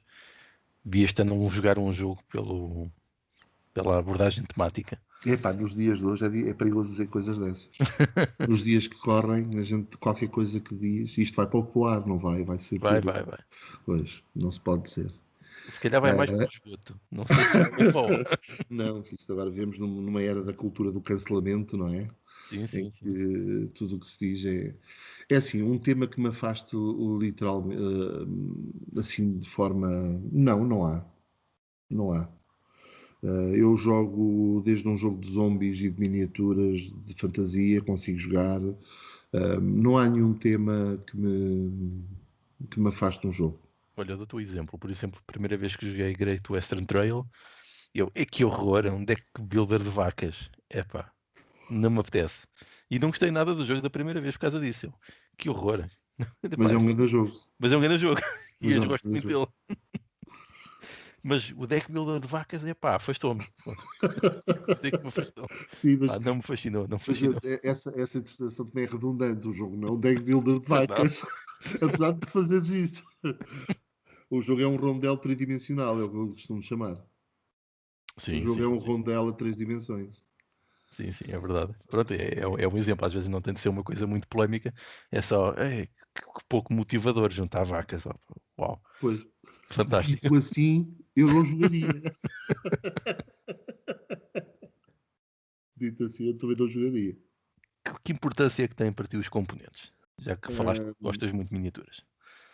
não sou fã, nem gosto nem desgosto. Eu gosto que uma coisa que eu gosto é que o jogo seja funcional, que os componentes sejam funcionais. Eu não me importo que o token da pedra não seja o desenho de uma pedra. Não me importa se seja um token de cartão. O que me irrita é se o token de cartão tiver 2 milímetros e eu que não tenho unhas não consigo arrancar o token do tabuleiro. Estou ali a caçar o token e não consigo levantá-lo. Ele não é funcional. Pronto, a mim, Pode ser temático. Pode ser temático. Imagina que é uma pedra difícil de extrair. Exatamente. Ou seja, se os componentes forem funcionais, eu não penalizo um jogo. Se o jogo é bom e se os componentes são funcionais, eu não penalizo o jogo por não ter dado o extra mile, o passo extra e ter produzido melhor. Porque às vezes não é possível. Às vezes não é possível. Às vezes as pessoas não pensam nisso, mas os custos de produção dos jogos são caros. E às vezes adicionar aqueles componentes extra fazem com que o jogo depois atinja um patamar de produção em que depois a venda para o retalho e a venda para o distribuidor já fica mais aquele nível de jogo para aquele preço já não bate bem, já não vai vender. E os editores têm que ter isso em conta e nós como criadores temos isso em conta. É uma coisa, não sei se todos fazem, mas eu e o Rolo fazemos isso. Quando estamos a desenhar jogos, também temos em conta a questão do custo de produção, ou seja, desenhamos muito o jogo já, epá, a gente não pode ter aqui 30 mil tokens, temos que arranjar maneira de resolver isto. É lógico que um jogo, o Tapestry é muito bonito, mas tu gostas do jogo? Eu não gosto. Não. Acho que é um jogo fraquinho. E às vezes perde-se o encanto, o jogo é tão bonito, pá, é espetacular, é pá, com miniaturas, tudo. Pá, mas não, depois não há. Se o jogo for bom, é pá, as miniaturas dão de graça, é pá, ótimo. Mas os bons componentes não disfarçam um mau jogo. E um bom jogo pode disfarçar maus componentes. Porque o que interessa na realidade é o jogo. Agora, há muita gente que não tem esta análise, não tem esta postura ou este entendimento, eu percebo isso. Há pessoas que gostam de facto que ele seja bonito. Jogos que são bonzinhos e que são bonitos. O Wingspan tem uma produção brutal e o jogo é giro. Eu gosto do jogo. Não acho o jogo brilhante, mas gosto do jogo. Jogo o jogo. Mas depois há o Tapestry, que também é espetacular em termos de produção, mas o jogo deixa a desejar. O jogo é tão repetitivo, tão cansado, tão chatinho, tão chatinho, tão chatinho. A mim incomoda mais é aqueles edifícios. Quer dizer, mais não. Incomoda-me a aleatoriedade do jogo Que não e, cabem nos quadrados, não é? e os edifícios que estão trabalhados e não fazem nada. Só tapam. Só tapam, pois, é tal história. Os componentes, eu acho que o mais importante é que os componentes sejam funcionais para o jogo. Eu acho que isso é que é importante. Eles têm que ser funcionais. E às vezes podemos pensar, ora bem, por exemplo, um tabuleiro individual que tenha os insertzinhos, aquele relevo para as Sim, peças caberem para super útil. deslizarem, eu se calhar Super útil. dou mais importância a isso do que a ter o cubo. O cubo amarelo é trigo em vez de ter a peça do trigo. Eu consigo viver bem com a abstração de que o cubo amarelo é trigo. Não, a mim não me choca enquanto jogador. Eu ultrapasso isso facilmente. Mas se eles puserem a peça do trigo e não puserem aquele subrelevo no tabuleiro individual, já me vai chocar mais. Olha, o dinheiro que gastaram naquilo, tinham feito se calhar isto e olha, o jogo tinha ficado muito mais funcional, e resultava melhor. Nem todos os jogos precisam disso. Epá, mas em alguns dá jeito. Funcional. Os componentes têm que ser funcionais. É a minha opinião. Então, e tu sentes que, como jogador, há alguma coisa que não está disponível e tu gostavas que tivesse a nível de jogos? Alguma coisa que não está disponível. Que não tenha sido inventado. Não tens de descrever aqui o jogo, o design do jogo, senão estás a revelar já aqui um futuro jogo que tu vais criar, não é? Estás-me a falar de um jogo que ainda não tenha sido feito. Sim, sim, sim, uma coisa. Olha, eu posso partilhar uma história, e de facto isso não está feito. E posso partilhar porque quem o conseguir fazer, eu estou na fila da frente para comprar. E eu já tive ideias para tentar, mas não é fácil. O nosso querido amigo Paulo Inácio, não sei se chegaste a conhecer, Não conhecia, não. que era o nosso membro do Espelho Portugal e que já faleceu e que nos deixa saudades diárias, dizia muita vez, e com toda a razão do mundo, ele era um wargamer, napoleónico, mas gostava muito de futebol, era um fanático do Benfica. Ele tipo, era um paz de alma, mas quando via o Benfica ele até estrabuchava. Aquilo era um outro Paulo Inácio, que a gente não conhecia, que estava ali dentro. Gostava muito de futebol. E ele tinha um sonho de fazer um jogo sobre futebol, uma simulação de futebol. E ele dizia: o gajo que conseguir fazer em tabuleiro a simulação funcione perfeita de um jogo de futebol fica milionário. E ele tinha aquela ideia, ele tentou desenvolver essa ideia, andava atrás disso. Era o santo graal dele, era fazer uma simulação de futebol, um jogo de futebol em tabuleiro. E eu já tive muitas ideias, também já pensei nisso, até para homenagear o amigo Paulo, mas de facto não consegui. E quem conseguir fazer isto, acho que é o que falta. Ainda ninguém conseguiu fazer. E eu não Pois estou a acredito. falar de gestão, porque com cartas e a gente pode fazer uma espécie Sim, de FM Manager, exatamente. Futebol Manager com cartas, não sei o quê. Ou há aquele jogo em que é o World Championship, que é só com os resultados, só se fazem os resultados dos jogos, não é? Não, é simular o jogo, jogar o jogo. Um Há o wargame de subútil. futebol. Há o Um wargame, subútil. Sim, um wargame é de o futebol, subútil né? em bom. Basicamente é o subútil em bom. É porque o subútil, lá está, existe, mas não. Quem conseguir fazer isto é o que falta. Ok, estás a dar aqui uma pérola para futuros designers enriquecerem. Acho muito bem. Eu vi numa Liriacon uns moços que tinham um protótipo muito giro. Eles depois fizeram Kickstarter daquilo, mas acho que aquilo não teve sucesso. E eles já tinham ali uma simulação, uma coisa muito engraçada. Eu cheguei a fazer os testes daquilo e achei que estavam no bom caminho. Não sei o que é que aconteceu a esse projeto. Ainda no tempo da Quinta do Pinheiro. Não estavam longe, não estavam longe. Olha, por falar na Quinta do Pinheiro, tu foste a primeira pessoa com quem eu falei quando entrei na Laria Con, assim, perdido, pela primeira vez. Ainda me lembro. Eu assisto muita vez. O rolo até foi. Também foi assim, ok. Antes de ser do estilo Portugal e antes de ser nosso amigo, e também entrou foi na segunda Leiria Clara, acho que foi no IPJ, entrou e lá estava eu de braços abertos a recebê-lo. Que é o que este hobby tem de bom, a gente gosta de receber as pessoas, não é? E tu agora Exatamente. fazes isso tantas vezes no teu board gamers de Leiria, no teu grupo, não é? De facto, trazer uma pessoa nova para o hobby e espantá-la com os jogos de tabuleiro, porque as pessoas não É têm verdade. noção. Não têm noção da quantidade de jogos que existem e da magia e desta maravilha de hobby que há. Por acaso é uma coisa que dá um prazer imenso trazer uma pessoa nova para o hobby. É sim, É senhor. verdade. É que dá mesmo, é que dá mesmo. É basicamente um jogo em que acumulamos um victory point, não é? Mais Exatamente, um victory exatamente. point. A medalha dos escuteiros, não é? A medalha para o escuteiro. Mais um. E há aqueles 3 ou 4 jogos, aquele go-to-bag, né? Tens aqueles 3 ou 4 jogos que sabes, se aparecer Sim, alguém, eu caso com este. Não é? Eu tenho 2 ou 3 jogos que sei que funcionam sempre. E é então, verdade, é verdade. Opa, isso é uma parte gira que às vezes também depois não nos deixa tempo de jogarmos nós as nossas coisas, mas pronto. É aqui um equilíbrio necessário, mas que realmente dá muito prazer saber que uma pessoa nova que não sabia nada disto, que entrou no hobby e ficou também maravilhada. Acho que isso é é fantástico. gratificante. E a pergunta que eu tinha aqui é: tu, como designer, crias jogos para responder esta lacuna? Sei que não, porque não estás a criar nenhum jogo de futebol. Já tentei, já tive ideias, Já mas não. tentaste, ok.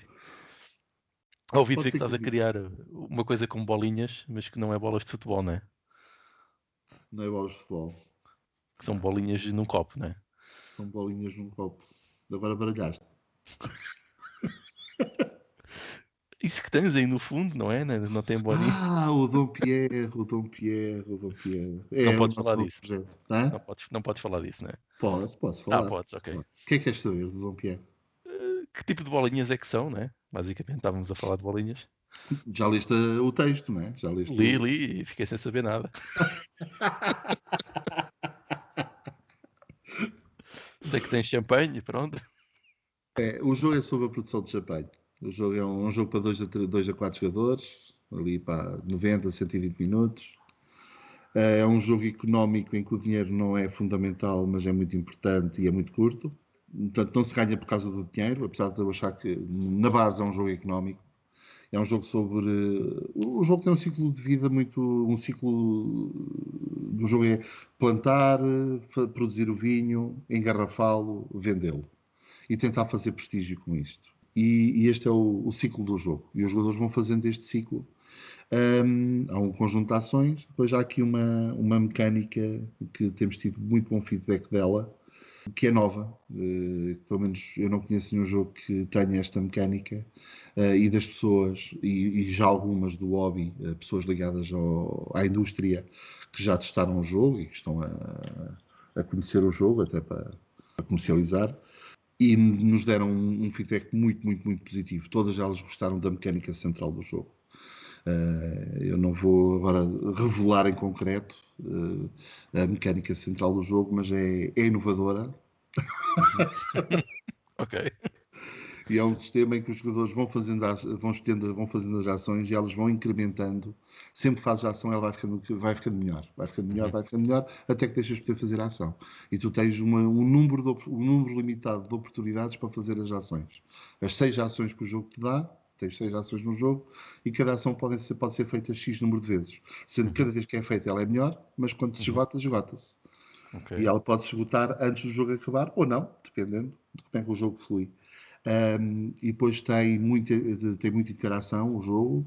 Epá, e estou muito satisfeito. Estou mesmo muito, muito, muito contente com o que temos. Nós o jogo está a 99,5% feito. Andamos neste momento numa correria final só para ultimar as regras, que as regras estão feitas, mas escrever, porque Uhum. desenhar jogos é tão fácil comparado com escrever regras. Escrever regras é uma tortura. É tão difícil. É tão difícil. E andamos nessa guerra a escrever as regras, porque ainda por cima não é na nossa língua, a escrever as regras em inglês, é com a ajuda de alguns. de alguns amigos, jogadores nativos da língua inglesa, que nos estão a ajudar, e andamos nesta guerra final. Estamos a chegar ao prazo em que temos que entregar tudo à fábrica. E há ali um ou outro número que ainda vamos ajustando nos últimos testes, vamos ali limando uma outra aresta, mas o Dom Pierre é uma aventura sobre champanhe que a malta vai gostar. Eu acho que a malta, quem gosta de jogos de complexidade média pesada, não é pesado como o INZ, está um bocado abaixo do INZ, estará muito acima dos 6 castelos. Na escala, usando aquela escala de weight por BGG, será um 3,5, 4. Entre o 3,5 e o 4. Anda ali naquele... Depende das pessoas. Há pessoas que entenderão que é um 3,5, outras entenderão que é um 4. Mas andará ali nessa fasquia. Ok, Mas estou muito satisfeito com o jogo. Estou muito contente. Estou muito Muita curioso. vontade de o ver aí. Podemos esperá-lo para quando, mais ou menos? A informação que eu tenho é o jogo estar disponível para Essen. PSN. Ok, Para muito Essen. bem. A ideia é estar pronto para ser lançado em Essen. Quer haja Essen, quer não haja Essen, é para ser lançado nessa altura. Outra coisa que eu queria saber, porque eu sei que tu gostas de jogos antigos, mas claro, não estamos a falar de xadrez nem dessas coisas. Não exageremos também, não é? Antigos, Mas gosto muito de xadrez. mas antigos dentro daquilo que nós chamamos de jogos de tabuleiro modernos, não é? É. Estes jogos têm sido importantes para estas inspirações. São. Para mim são. Para mim são. Para mim são porque é tal história. Aquela pergunta que me fazia já há bocado, se pode ser criador de jogos sem jogar jogos. Pode, claro que pode. Pá, mas ajuda muito a conhecer jogos. Não é que a gente tenha que copiar ou plagiar, não é isso que está em causa. Agora, os jogos inspiram-nos. E às vezes há uma mecânica, ou há um elemento, ou um apontamento, ou uma forma de fazer as coisas, ou uma forma de pontuar as coisas, ou uma forma de assinalar uma coisa no jogo, num determinado jogo, que eu acho que de facto posso aproveitá-lo, posso aproveitar esse elemento, adaptá-lo à minha maneira, mas inspiro-me nele para resolver um problema que tenho num jogo que estou agora a desenvolver. E o facto de ter jogado já muita coisa, e o facto de já estar no hobby há muito tempo e ter jogado jogos que muita gente não conhece, se calhar, eu não digo que me dá bagagem extra, mas que me dá um conhecimento, pelo menos extra, que me permite ir buscar pequenas coisas de outros jogos quando preciso ou quando acho que é relevante. Digo isso porque quando eu, por exemplo, pego num jogo antigo, e tem-me acontecido ultimamente, ir ver umas coisas dos anos 90, finais de 80, e às vezes há ali coisas que são surpreendentes. E como eu sei que tu tens um conhecimento grande nesse tipo de jogos, dessas épocas 90, inícios de 2000 e afins, eu imagino que seja realmente quase como uma caixinha onde se vão buscar coisas que estão esquecidas, mas que se calhar são altamente inovadoras, vistas aos Sim, olhos de sim. hoje. Há jogos, os jogos desse período eram feitos apaixonadamente, quase desinteressadamente, naif, não é? Jogos que tinham erros, se calhar muito grandes, à luz do game design atual, havia coisas que não se fariam hoje, mas eram feitos de forma tão apaixonada e tão desinteressada, tão como é que está-me aqui a faltar a palavra certa, mas acho que é apaixonada, é mesmo. Um, tem elementos que são. Vou dar um exemplo que nem é um jogo assim tão desconhecido como isso. Por exemplo, se calhar tu conheces o Downfall of Pompeii, ou Pompeii, o Não. jogo do vulcão, do Vesúvio. O jogo é um jogo muito simples, tens um mapa da cidade, tens o vulcão, os jogadores recebem umas cartas, aquilo há uns edifícios no tabuleiro com os números, as cartas têm os números dos edifícios e tu, numa primeira fase do jogo, estás a popular a cidade com os teus bonequinhos da tua cor. Estás a popular a cidade. E depois, à medida que aquele deck se vai esgotando, aparece a carta do Vesúvio e quando aquela carta aparece, o Vesúvio rompe e agora a malta que está na cidade tem que fugir. Cada um salva a sua pele e o jogo ganha-se pelo número de bonecos que tu consegues fazer sair da cidade. E eles, o movimento é muito simples. Tu, num edifício onde há 3 bonecos, o teu boneco pode andar 3 casas. Se o teu boneco está num edifício onde tem 5 bonecos, o teu boneco pode andar 5 casas. É lógico que tu, no início do jogo, queres pôr bonecos onde há muitos bonecos, que é para eles poderem andar mais. Mas também estás a dar oportunidades aos outros. E isto tem uma interação muito gira. E o jogo é muito simples. E depois, quando o tabuleiro tem uma mecânica que tem uns pontos marcados com símbolos, e quando saem os estados de lava que são tirados à sorte do saco, quando sai aquele ícone, eles são colocados adjacentemente e vão tapando estes quadrados, estes edifícios. E quando tapa um quadrado que tem gente, queima o gajo. E ele vai para dentro do vulcão, que é uma cena tridimensional a fingir que é o vulcão. E andamos a queimar gente. Hoje em dia não se faria este jogo. Queimar gente, isto hoje em dia é perigoso fazer um jogo assim, não é? E o jogo é tão divertido, é tão divertido, é tão divertido. Ele está no Yucata, dá para jogar online. Eu volto e meia jogo esse jogo com o Rola e com o Dominguez, porque é divertidíssimo o jogo. E é um jogo que não se faria hoje. Tem a ver com aquela coisa divertida, apaixonada, desinteressada, e que estão-se pouco marimando se Sim, o tema ofende ou não sim, sim. ofende, não é? Porque, a gente sabe que temos de ter cuidado hoje em dia, mas é só um jogo. Mesmo que ofenda, não faz mal a ninguém, não é? Pois, Uma coisa é andar aí aos tiros e matar gente. Agora, eu se toco num tema em que firo a suscetibilidade de uma ou duas pessoas, desde que eu não esteja diretamente a fazer mal, get over it, não é? É um jogo. Pronto, mas isto é a minha opinião de ver as coisas. E pois os jogos antigos dão-nos a possibilidade de fazer coisas que hoje em dia não são possíveis. E de jogar jogos que nos dias de hoje não eram editados.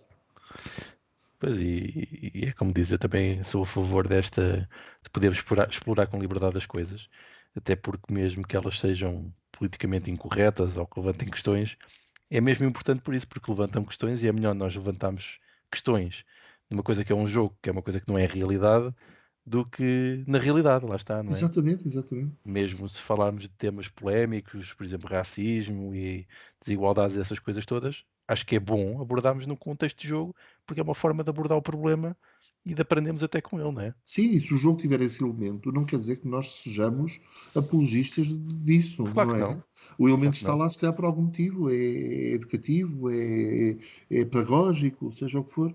claro. Agora, esta cultura de cancelamento, em que queremos Pois, cancelar valores antigos, porque quer-se queimar o marco dos descobrimentos, porque ele relembra os descobrimentos. Os descobrimentos têm muita coisa de boa, mas tem muita coisa de bom e de mau, tem das duas coisas, mas não se vai queimar e deitar abaixo um monumento só porque houve coisas que se fizeram menos boas naquele tempo, eram outros tempos. Acho que se retiram as coisas do contexto, e eu desagrada-me isso. sim, Ah, e apagar as coisas más, lá está, é uma maneira de se é esquecer. branquear, é Isso é branquear, péssimo, é isso é reescrever. péssimo. Estão a fazer aquilo que condenam, não Pois, é? Um bocadinho. Mas mas pronto, pronto, é nós de facto assim. temos que ter muito cuidado nos dias de hoje, que é para. Sim, sim, Senão acontece como aquele italiano, não é? pois. Correu mal e, na minha perspectiva, não me parece que a intenção fosse nada daquilo e a coisa extravasou e chegou a níveis que ninguém queria e É disse, preciso ter cuidado do que se diz. Claro que é, temos que ser sensíveis, inclusivos, mas também não podemos ser radicalistas, nem. Tudo tem conta, peso e medida. é isso, tolerância, tolerância Tolerância, e educação e entendimento é o mais importante. exatamente, tolerância em todos os sentidos para, olha, para ter sociedades realmente tolerantes. É, Por falar nisso, por falar em equilíbrios difíceis, tu falaste que gostas de abordar aqui questões que gostas que os teus jogos tenham uma forte vertente temática, mas nós sabemos que quando queremos simular alguma coisa, porque a realidade é uma coisa complexa e leva à complexidade de um jogo. Quando vocês chegam a um ponto em que estão a querer fazer uma simulação, mas isto causa problemas do ponto de vista da jogabilidade, como é que vocês optam? O que é que vocês fazem? sim, é uma questão muito interessante, é uma boa questão. É assim, os jogos por definição são sempre abstratos, podem ser mais ou menos abstratos. E a simulação da realidade é uma forma de abstração, que pode ser mais ou menos visível. Nós, na medida do possível, tentamos que as regras, o jogo tenha integração temática. Um, o INZI é um jogo que nós achamos que é temático. Um, para dar o exemplo do INZI, por exemplo, um, E tentámos, na medida do possível, que o jogo tivesse o máximo possível de elementos temáticos, de integração temática. Mas chega a uma altura em que a simulação da realidade nos afasta da jogabilidade do jogo. E então é nessa altura em que é preciso ter consciência, porque o jogo, acima de tudo, é um jogo. Não é a realidade, é um jogo. E para ser um jogo tem que respeitar meia dúzia de regras, tem que estar numa caixa, tem um manual, tem umas regras, e essas regras têm que ser entendíveis e tem que permitir uma narrativa e uma conclusão dessa narrativa e uma pontuação no fim do jogo, se for o caso disso. Tudo o que foge destes parâmetros e que não nos deixa cumprir esta regra significa que esta simulação já não é realista em termos de jogo. Ela será realista em termos temáticos, ou seja, eu quero muito desenvolver quero muito que este bocadinho de tema transpire no jogo, mas eu, para o fazer, estou-me a afastar de tal maneira do jogo que o jogo já não é jogável. E então temos que perceber que, quando é preciso sacrificar entre tema e jogabilidade, a jogabilidade ganha sempre. Porque se ela não ganhar, nós perdemos o jogo. O jogo não joga, não se joga, não é jogável.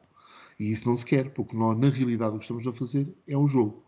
E é este compromisso que nem sempre é fácil de fazer, e é isso que todos os designers tentam fazer. E é um equilíbrio difícil. Pronto, é isso que eu estava a dizer. Quando o jogo foge da jogabilidade e quer só focar-se no tema, o jogo não vai ter sucesso. Não vai ter sucesso porque vai deixar de ser um jogo. E, portanto, temos que ter consciência e humildade para, quando chegarmos a um ponto, não, eu estou a sacrificar o jogo em prol do tema. Por muito que eu queira que o jogo seja temático, eu não posso ir por esta via, porque, acima de tudo, eu quero que seja um jogo. Em primeira instância é isto que eu estou a fazer, é um jogo. E, portanto, volta atrás. Andamos para trás e ou reescrevemos a regra ou temos que retirar tema para ela se tornar jogável. Eu e o Rô temos uma fórmula que nos foi ensinada por um senhor que sabe muito de jogos, e que nos disse: se a regra é difícil de escrever, é porque está mal. É porque está mal. Há qualquer coisa na regra que não funciona. É porque, se ela não for fácil de escrever para explicar às pessoas, se não conseguimos explicar a regra às pessoas, é porque há qualquer coisa na regra que não está bem. E isso normalmente tem a ver com o tema. Estamos a querer complicar a regra, estamos a querer complicar a simulação, estamos a querer trazer muita realidade para o jogo, muito realismo para o jogo, mas depois o jogo não vai funcionar, não vai ser jogável, vai fugir daquela caixa que nós temos. E pronto, isso não pode acontecer. E é preciso ter alguma humildade, algum conhecimento, é preciso ter alguma paciência para se conseguir esse equilíbrio. Muito bem. E falaste também que de fazer ser designer ou criar jogos a dois tem muitas vantagens, mas provavelmente também tem algumas dificuldades por vezes. Ahm, como é que tu, como é que tu, como é que tu dirias que é esta relação de criar jogos a dois? Pá, eu não sei como é que funcionam as outras duplas. Eu posso falar de mim e do Rola. O que é difícil é quando temos opiniões contrárias. Isso é difícil de equilibrar. Quando um acha que é de uma maneira e o outro acha que é de outra. E depois zangamos-nos, e discutimos, e falamos alto, e ficamos trombas um com o outro. E eu acho que é assim, eu acho que é assado. Mas depois percebemos que um de nós tem mais razão que o outro. Que há sempre nunca podemos estar os dois certos. Há sempre, podemos os dois ter alguma dose de razão, mas há sempre um que tem mais razão que o outro. E há sempre um que está a ver as coisas de uma forma mais realista que o outro. E temos de ter a humildade de nos aproximarmos, de perceber, ok, tens razão. O que tu estás a dizer é mais válido e tem mais vantagens para o jogo do que aquilo que eu estou a dizer. E temos de pensar no bem maior, e o bem maior é o jogo, e não o meu ego. Eu queria muito fazer aquilo daquela maneira, porque é a minha ideia. É a minha ideia. Epá, mas eu tenho que sacrificar o meu ego. Eu quero é que o jogo jogue. Isso, o que o Rola está a dizer, funciona melhor e é mais adequado para o jogo. Eu tenho que meter a viola no saco e tens razão, Rola. O mesmo acontece ao contrário, como é óbvio. E neste caso nós acabamos já por funcionar muito bem, já sabemos muito bem como é que o outro pensa e já é. O processo de criação já começa a ser muito mais rápido e muito mais fluido. E agora, se eu te perguntar, o que é que tu achas da integração das aplicações e dos dispositivos digitais nos jogos de tabuleiro? O que é que tu me dizes disso? Uh, Epá, é assim, as coisas evoluem. As coisas evoluem. Eu não sei se a evolução dos jogos de tabuleiro é para aí. Eu gostava que não fosse. Eu gosto muito do papel, do cartão. Eu não vejo mal num jogo ter uma aplicação ou ver um jogo que tenha um elemento digital. Não, não, mas os videojogos são uma coisa, os jogos de tabuleiro são outra. Dividir o analógico do digital. Misturar as coisas e criar produtos híbridos, se calhar há mercado para isso. Não será o meu mercado. Não será, se calhar, o meu estilo de. Porque eu, se tiver que jogar um jogo que é metade videojogo, eu digo-te, eu prefiro jogar o videojogo. Ou a versão analógica do mesmo. Agora a versão híbrida não me puxa. A mim não me puxa. Eu não sei se será uma tendência. Não vejo ainda motivos para isso. Ou não me parece. Existem jogos que já têm esse elemento, mas não creio que seja uma tendência.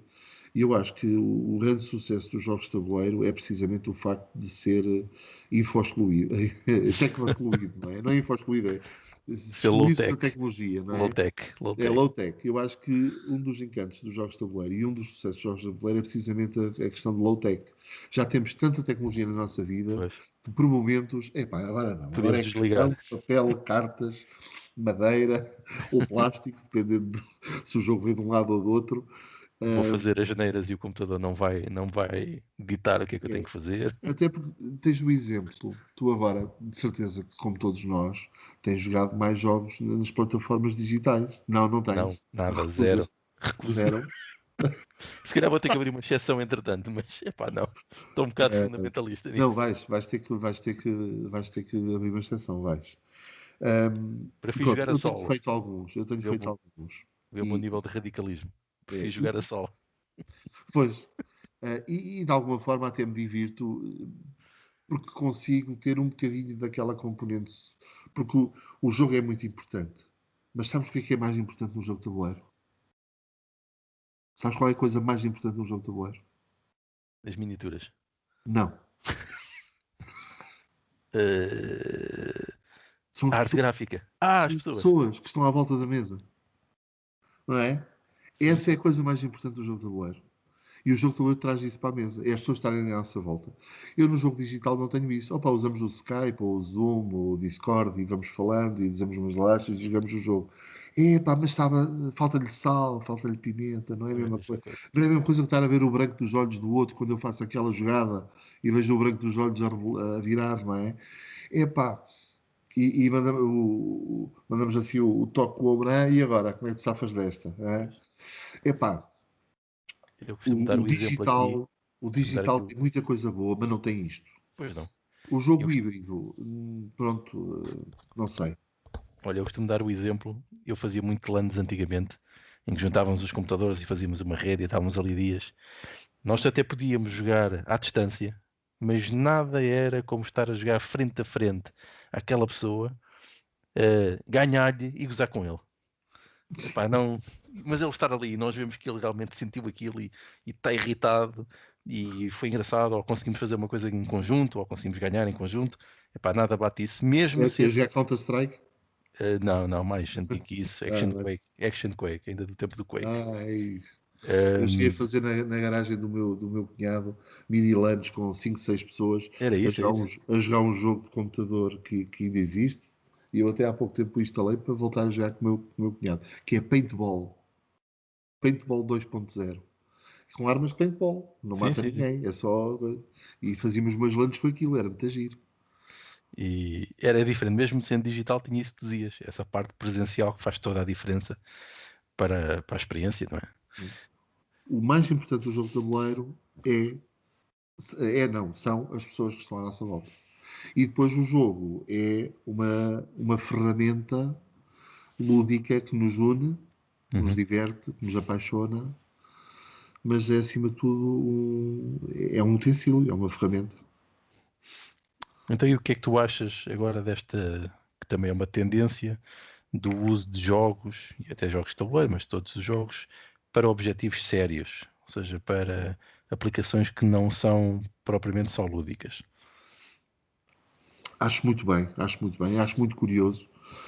Eu sei que tu fazes muito isso. E acho que é de uma criatividade imensa pegar num jogo e saber, olha, eu vou usar isto como ferramenta para urbanismo, ou vou usar isto para ensinar as pessoas a tomar decisões, ou vou usar isto para ajudar as pessoas a serem cooperativas, ou vou pegar neste jogo e vou ensinar as pessoas, explicar às pessoas o que é, seja o que for. Eu acho isso muito interessante. Eu acho que é dar uma segunda vida aos jogos. Para além do aspecto lúdico que o jogo tem. Aliás, é uma terceira vida, porque o jogo tem o aspecto lúdico e tem o aspecto social. E agora estás-lhe a dar o aspecto pedagógico, estás-lhe a dar a utilidade pedagógica. E eu acho que isso é bom para os jogos, é bom para a indústria, é bom para as pessoas. Eu acho isso fantástico. Eu não sei se seria capaz de conseguir fazer. Prezo muito quem o é capaz de fazer. Palmas para quem o faz, porque acho que é muito bom. Então, e tu, como designer já e conhecedor, achas que havia ganhos em haver mais proximidade entre estes designers da realidade, não é? Da indústria, que fazem coisas mesmo, e a academia, que também estuda jogos na sua perspectiva própria?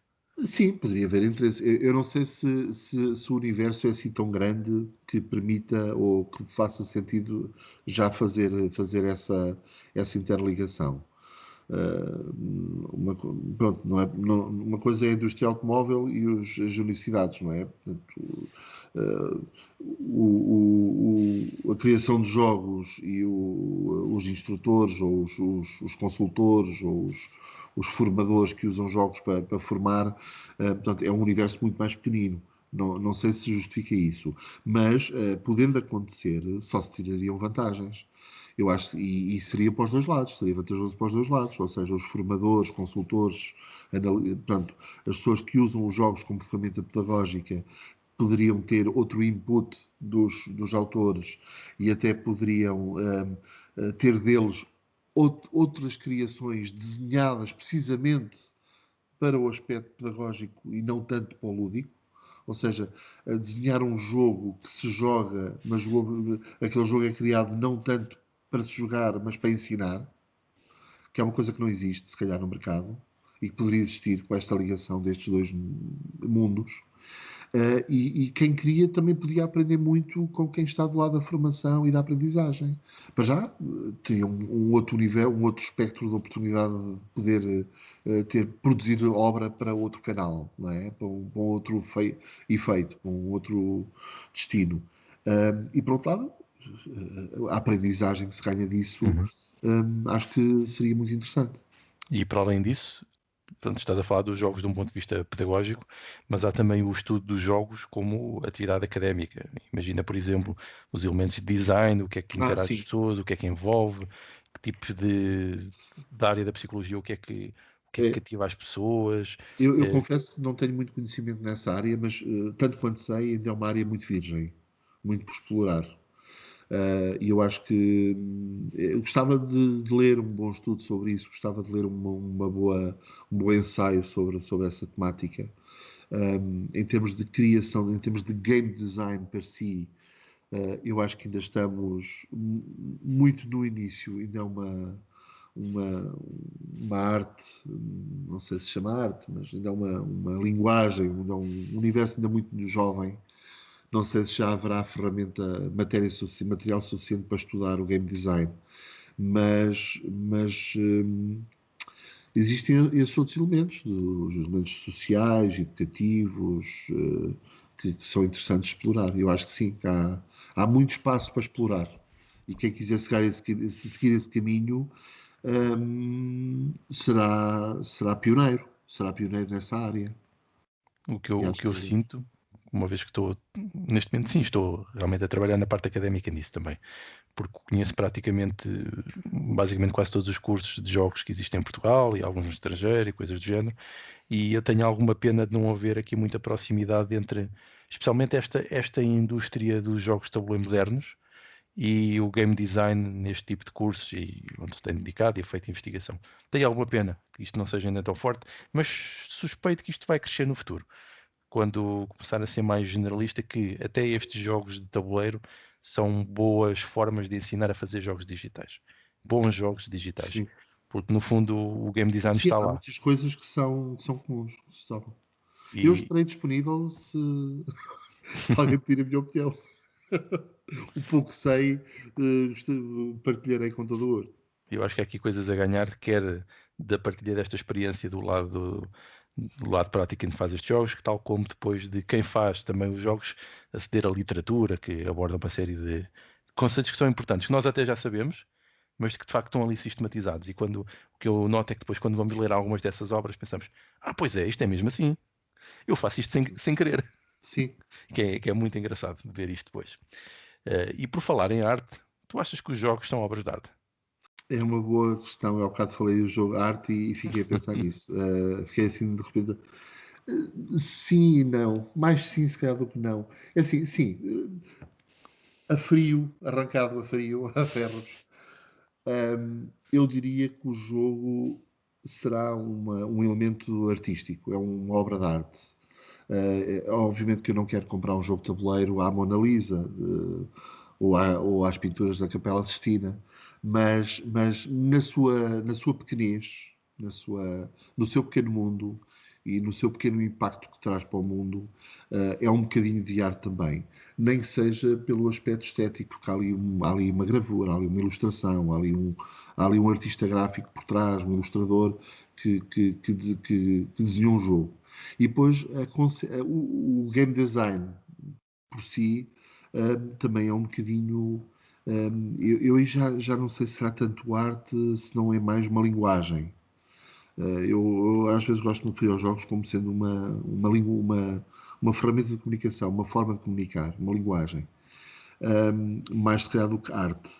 Mas no seu geral, um livro, uma obra literária, uma obra de arte, um jogo de tabuleiro também pode ser considerado, também em certa medida, uma obra de arte.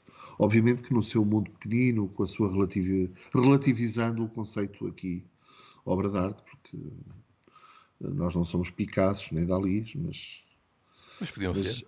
há ali um bocadinho de arte que é muito, muito beneficiada depois pela ilustração, que ajuda a dar um bocadinho mais de credibilidade a este conceito de obra de arte. Eu acho que são, justamente pelas ideias, quer tenham ilustrações ou não. Quase que as ilustrações, lá está, as ilustrações existem em todo lado, né? Até na publicidade, e às vezes a publicidade também é arte.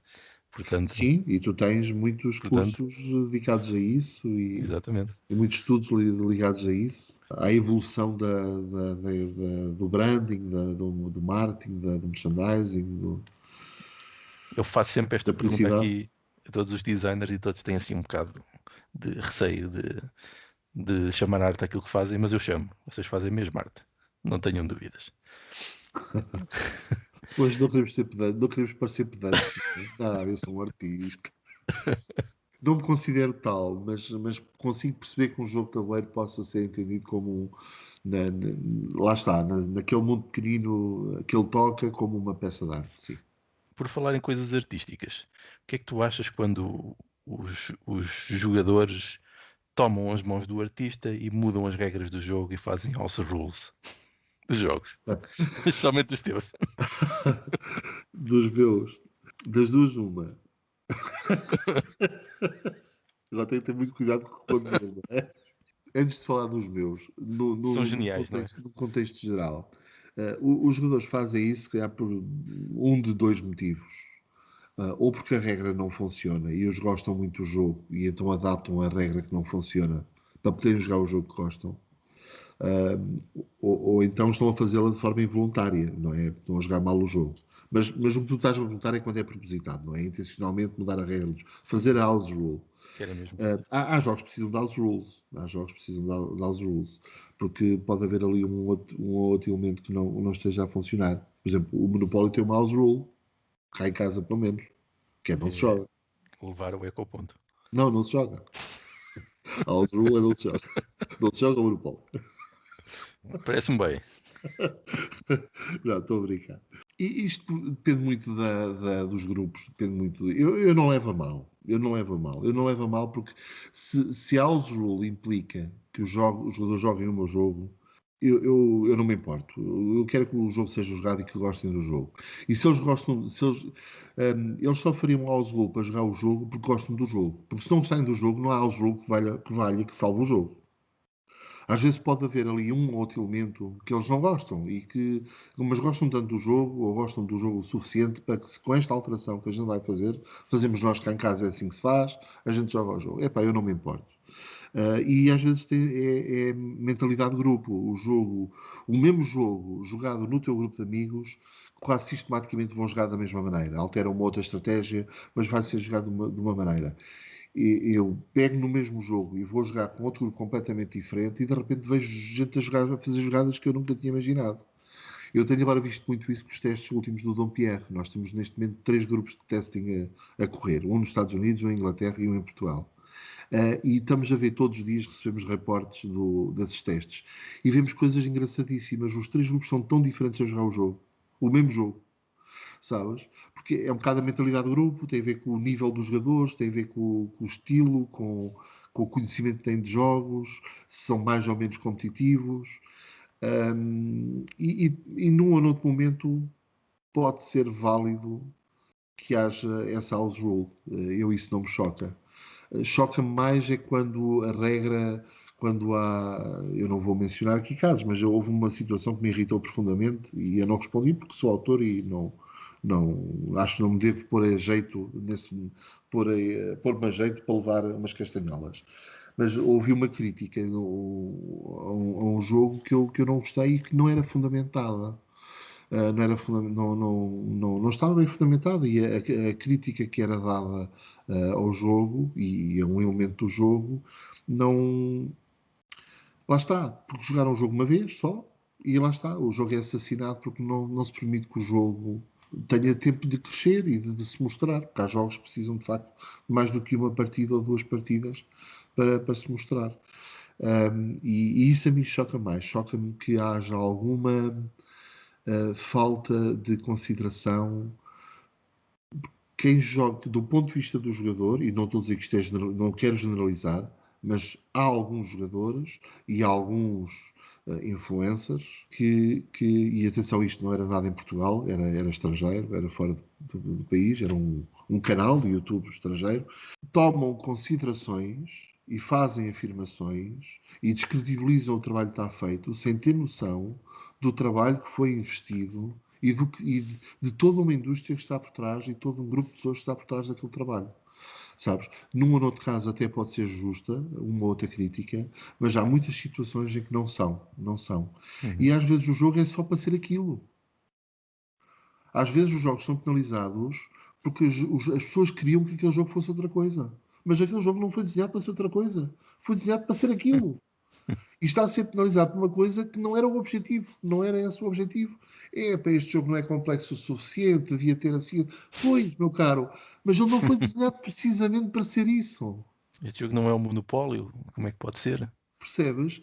E hoje em dia, a leviandade com que se pode dizer coisas a público e nestes canais, nestas redes, a forma como se pode opinar, a facilidade com que nos podemos opinar e dizer mal deste e daquele, ou para todos os efeitos também dizer bem, vai dar ao mesmo, é de tal forma tão livre e tão despenalizado, não é?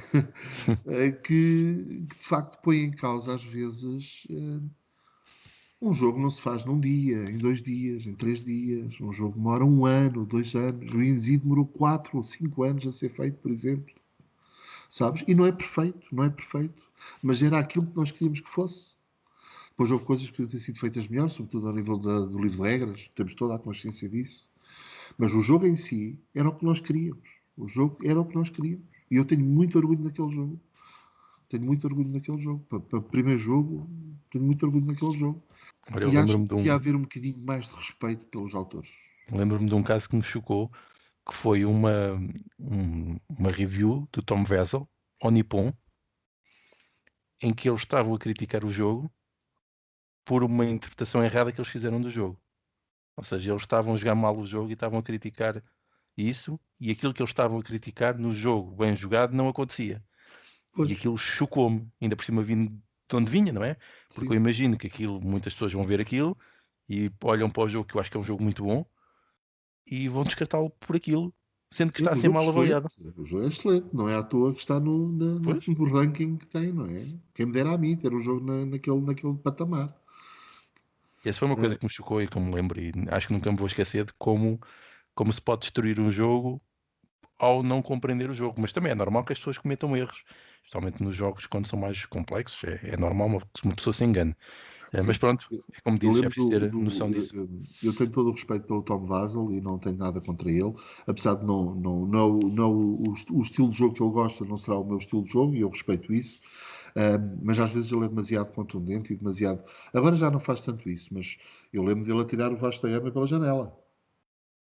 Sim, Isto não se faz. Não se faz. Não se faz, porque o Vasco da Gama até não é um mau jogo. Antes, pelo contrário, é um bom jogo. Não é o jogo para ele. Epá, mas fazer aquilo está a pôr em causa o trabalho dos designers, dos editores. Há todo um conjunto de pessoas que vivem daquilo, não é? Epá, uma coisa é dizer mal de uma comida que faz mal à saúde. Epá, e é preciso de facto avisar, não é? Epá, mas quem jogar o Vasco da Gama não vai ganhar nenhuma úlcera. Que eu saiba. Não é? Ou seja, há que contextualizar a forma como nós dizemos as coisas, não é? E depois já, às vezes tenho a sensação que se anda à procura do erro, anda-se à procura do pormenor para se poder dizer mal. Porque se não se puder dizer mal, não estamos a fazer o nosso trabalho. Isto do ponto de vista de quem está a uhum, comunicar. E eu sempre disse e digo: se formos à procura dos defeitos com muita atenção, vamos encontrá-los. Sempre. é verdade. Nada é perfeito. Os defeitos estão lá. Se formos mesmo à procura deles, eles estão lá.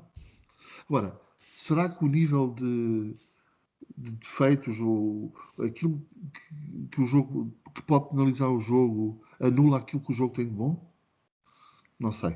Eh, Mas pronto, estou a falar do outro ponto de lado, não é? Isso a mim é que Exatamente. me choca às vezes. Agora, há house rules, não. Eu também faço house rules às vezes. Qual é a house rule que eu faço? Olha o Eclipse, um jogo brilhante. Tem Uhum. um defeito gravíssimo. Aquele tirar do saco, aqueles tiles no fim, quando há os combates. Sim, sim, da pontuação. Podes fazer o jogo perfeito, estrategicamente perfeito, e no fim perdes porque vais ao saco buscar 3 tiles e saem 3 uns, e ou sai e o outro gajo foi lá uma vez e tirou 3 ou 4. Sempre, em todas as batalhas. E por causa de um draw aleatório, ele vai-te ganhar o jogo. E então, eu aí tenho sempre house rule. Como é que fazes?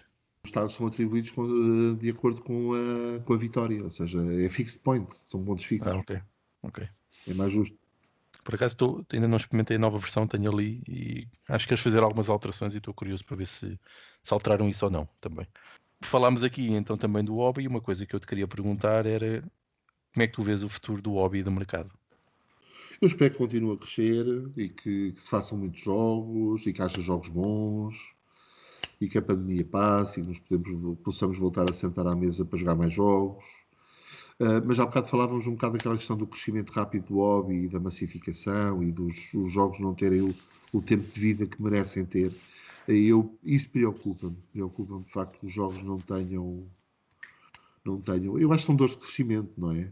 O hobby está a crescer e é natural. Isto é o capítulo. O hobby começou a gerar dinheiro e começa a gerar dinheiro. Há interesses capitalistas por trás, há interesses monetários por trás. E então as empresas já perceberam que eu se fizer um jogo por ano, vendo 5 mil cópias, que é a tiragem do jogo. Mas se eu fizer 4 jogos por ano, vendo 20 mil cópias porque as 5 mil unidades de cada um vão continuar a vender e as pessoas vão continuar a comprar, porque isto do hobby tem um bocadinho a coisa do colecionismo, não é?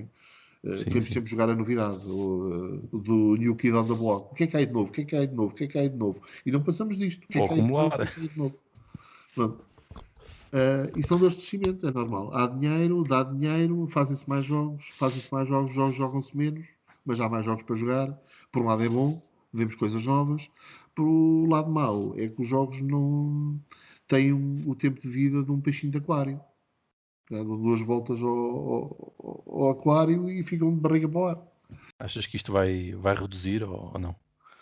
Epá, sinceramente não sei, mas já de chegar a um ponto em que tenho que parar, porque nós só o tempo que temos disponível para jogar é limitado. Vai chegar a um ponto em que os jogos vão, se continuar a crescer de forma exponencial, como tem crescido, chega a uma altura em que os jogos começam a ficar nas prateleiras, porque já não há tempo para os comprar e para jogar. Não é? E nessa altura, não sei, ou dá-se uma paragem, um colapso, uma redução, não sei o que é que acontece, mas caminha para aí, caminha para aí. Há de chegar a um ponto em que a velocidade com que os jogos saem, não há, do lado de quem compra e quem joga, o mesmo, não dão vazão. Sim, não é Não, possível. não é possível, é humanamente impossível. Eu só tenho aquelas horas disponíveis, não tenho mais. Sim, é impossível jogar tudo o que sai no ano, não dá. Nós vamos a Essen, são o quê? 1.200 jogos por ano, 1.600 que saem a Essen, não sai por aí. Fora os lançamentos extra Essen. Pá, quem consegue jogar 1.000 jogos por ano? Depois tinhas que jogar 3 por dia, Não é? diferentes. Mas por ano. E eu se calhar joguei 1.000 e tal jogos a minha vida toda de jogador. E mesmo assim, Sabes? mesmo E assim acho que foi já joguei intenso. muita coisa. E tenho consciência que já joguei muito, muito jogo diferente e muita coisa. Mais jogos antigos do que recentes, que agora tenho muito pouco tempo para jogar. Entre trabalho e criação de jogos, deixa muito pouco tempo. A sensação que me dá é que o crescimento estará associado ao crescimento do mercado, porque normalmente quando uma pessoa já anda há uns anos no hobby, acho que, apesar de comprar sempre muitos jogos, começa a ficar mais seletivo e não compra tudo, o que lhe Sim, aparece. Começa, sim, tu tens aquela fase em que entras, apaixonas-te, ficas compras tudo. abismado com isto e começas a comprar. Eu lembro-me do tempo em que eu comprava semanalmente um caixote de jogos na Milan Spiel. Era uma loja alemã chamada Milan Spiel, que tinha um macaco que trabalhava lá e que confundia as ordens todas. A gente fazia uma encomenda, mandava vir 7 ou 8 jogos. Tinha um caixote e depois os jogos. Para já, às vezes demorava uma semana, às vezes durava um mês o caixote a chegar. E quando chegava, muitas vezes trazia jogos errados. Não era aquilo que a gente tinha encomendado. E a gente mandava um mail ao carapau e o gajo, olha, mandaste o jogo errado. E ele depois mandava o jogo certo. Mas não pedia o outro volta, a gente ficava com ele, na mesma. Sabes? Eram bons tempos, bons tempos. E eu mandava vir caixotes da Milan Spiel semanalmente. Semanalmente. Eu, não tivesse trocado ou vendido ou despachado jogos que tinha, eu agora tinha uma coleção para aí de 2.000 jogos. Seguramente. Epá, mas é tal história, tal como o tempo é limitado, o espaço também é limitado. Eu agora tenho aqui a minha cabezinha, já tenho espaço para muita coisa. Mas até a determinada altura eu tinha espaço para 250 jogos, não podia ter mais do que aquilo. Então chega uma altura tens de começar a. Ora bem, para este entrar, qual é o que sai? Não é? Há de haver uma altura em que de facto a produção de jogos tem que baixar. Porque eu não acredito que continue a crescer exponencialmente desta forma. Há de parar em algum ponto. Há de parar em algum ponto. Agora não sei qual é nem o que acontece depois. Não Depois sei. vamos ver. E depois também temos este efeito de pandemia agora que se calhar vai condicionar esta produção em massa. Mas também não sei Epá, se mas tem depois. havido muita produção, tem Quer havido, eu dizer, conheço editoras que têm vendido muito bem e falo com muita gente e que me falam que têm trabalhado bem. Eu acho que o retalho físico, portanto as lojas baixaram muitas vendas, mas o online tem vendido bem e os jogos têm sido bem. Porque tem havido este efeito macabro com as pessoas mais tempo em casa, tem havido mais oportunidade para jogar jogos. Mas por outro lado, com fábricas paradas e autores parados e as máquinas de distribuição paradas, há aqui um peso, dois pesos que vão aqui lutando um contra o outro. Mas a indicação que eu tenho é que a pandemia não afetou o negócio dos jogos de tabuleiro em termos de criação, em termos de jogos a sair. Mas afetou pequenas editoras que se calhar dependiam muito do retalho físico e que de repente começaram a ter cadeias a mandar encomendas para trás, ou stock, porque não se pode ter hoje em dia, são muito poucas as lojas que trabalham com stock físico, que o que há vai para a prateleira e de repente, como a loja está fechada, não podemos ter a prateleira ocupada, olha, vai para trás. uhum. Pá, Agora falando, para rematarmos com aqui a última pergunta, o que é que queres partilhar de projetos futuros? Já falaste aqui do Dom Pierre, mas eu acho que há mais coisas, né? há mais coisas, mas não posso dizer. O que é que eu posso dizer? Nós neste momento, eu e o Rola, temos vários projetos em curso. Nós neste momento temos 7 ou 8 projetos em simultâneo na mesa a trabalhar. Portanto, esperem muitos jogos nossos nos tempos próximos. Espero eu, se tudo correr bem. Temos o Dom Pierre a sair este ano pela Pilot Games, que é uma editora nova no mercado. Queres explicar o que é? Tem havido alguma curiosidade em torno da Pilot Games. O que eu posso dizer da Pilot Games é... A Pilot Games é um projeto editorial. Neste momento é um projeto editorial, não é uma empresa por si. E porquê é que eu digo que não é uma empresa por si? Portanto, é um grupo de investidores que desafiaram o David da Pitágoras para criar uma linha editorial completamente afastada daquilo que é Pitágoras, mas que está assente na máquina administrativa da Pitágoras. É como se fosse um selo diferente. É uma linha editorial, mas que é independente da Pitágoras. Está assente na máquina administrativa e fiscal da Pitágoras. E esse grupo de investidores, ao que sei, pretende manter-se anónimo, é um grupo de amigos do David, que querem produzir, lançar para o mercado internacional, é um projeto vocacionado para o mercado internacional, jogos de complexidade média, média-alta. E que, se correr bem, e que nos desafiaram a nós, já o ano passado, para criar um jogo para eles. E nós, o Dom Pierre foi desenhado do início para a Pilot Games. Não era um projeto que a gente já tinha na gaveta, é uma ideia nova, de raiz, foi começado a trabalhar do zero o ano passado, e que, pá, correu muito bem, desde o início correu muito bem o projeto e está agora na ponta final. Sei que está no horizonte já um novo jogo, um segundo jogo para o ano que vem, e a partir daí, pronto, não sei muito bem o que é que mais vai acontecer, mas se tudo correr bem com a Pilot Games, aquilo que me é dado a entender é que depois poderá de facto afastar-se da Pitágoras e constituir-se como uma empresa própria, como editora, como uma publisher independente. Que é, na realidade mas é mais neste momento, não sei se percebes o que é que eu estou a dizer, neste momento é mais uma brand, um projeto Claro. editorial e não uma empresa per si, e é este o objetivo, e é trabalhar para o mercado internacional, no caso e depois arranjar parcerias. No caso do Dom Pierre, sei que já há parcerias, já há editoras interessadas em coproduzir com a Pilot Games o Dom Pierre. Temos Muito bem. tido muito boa receptividade. Fico muito contente por isso, especialmente porque lá está, era o que eu estava a falar. Tinha uma tendência uma noção de que há uma tendência para jogos médios leves, e sempre que vejo uma editora a querer fazer médios pesados, acho muito bem. Acho Sim, muito bem. é ali. Na altura, se foi-me dar assim uma referência, tipo, o nosso jogo é tipo Concórdia para cima. Boa.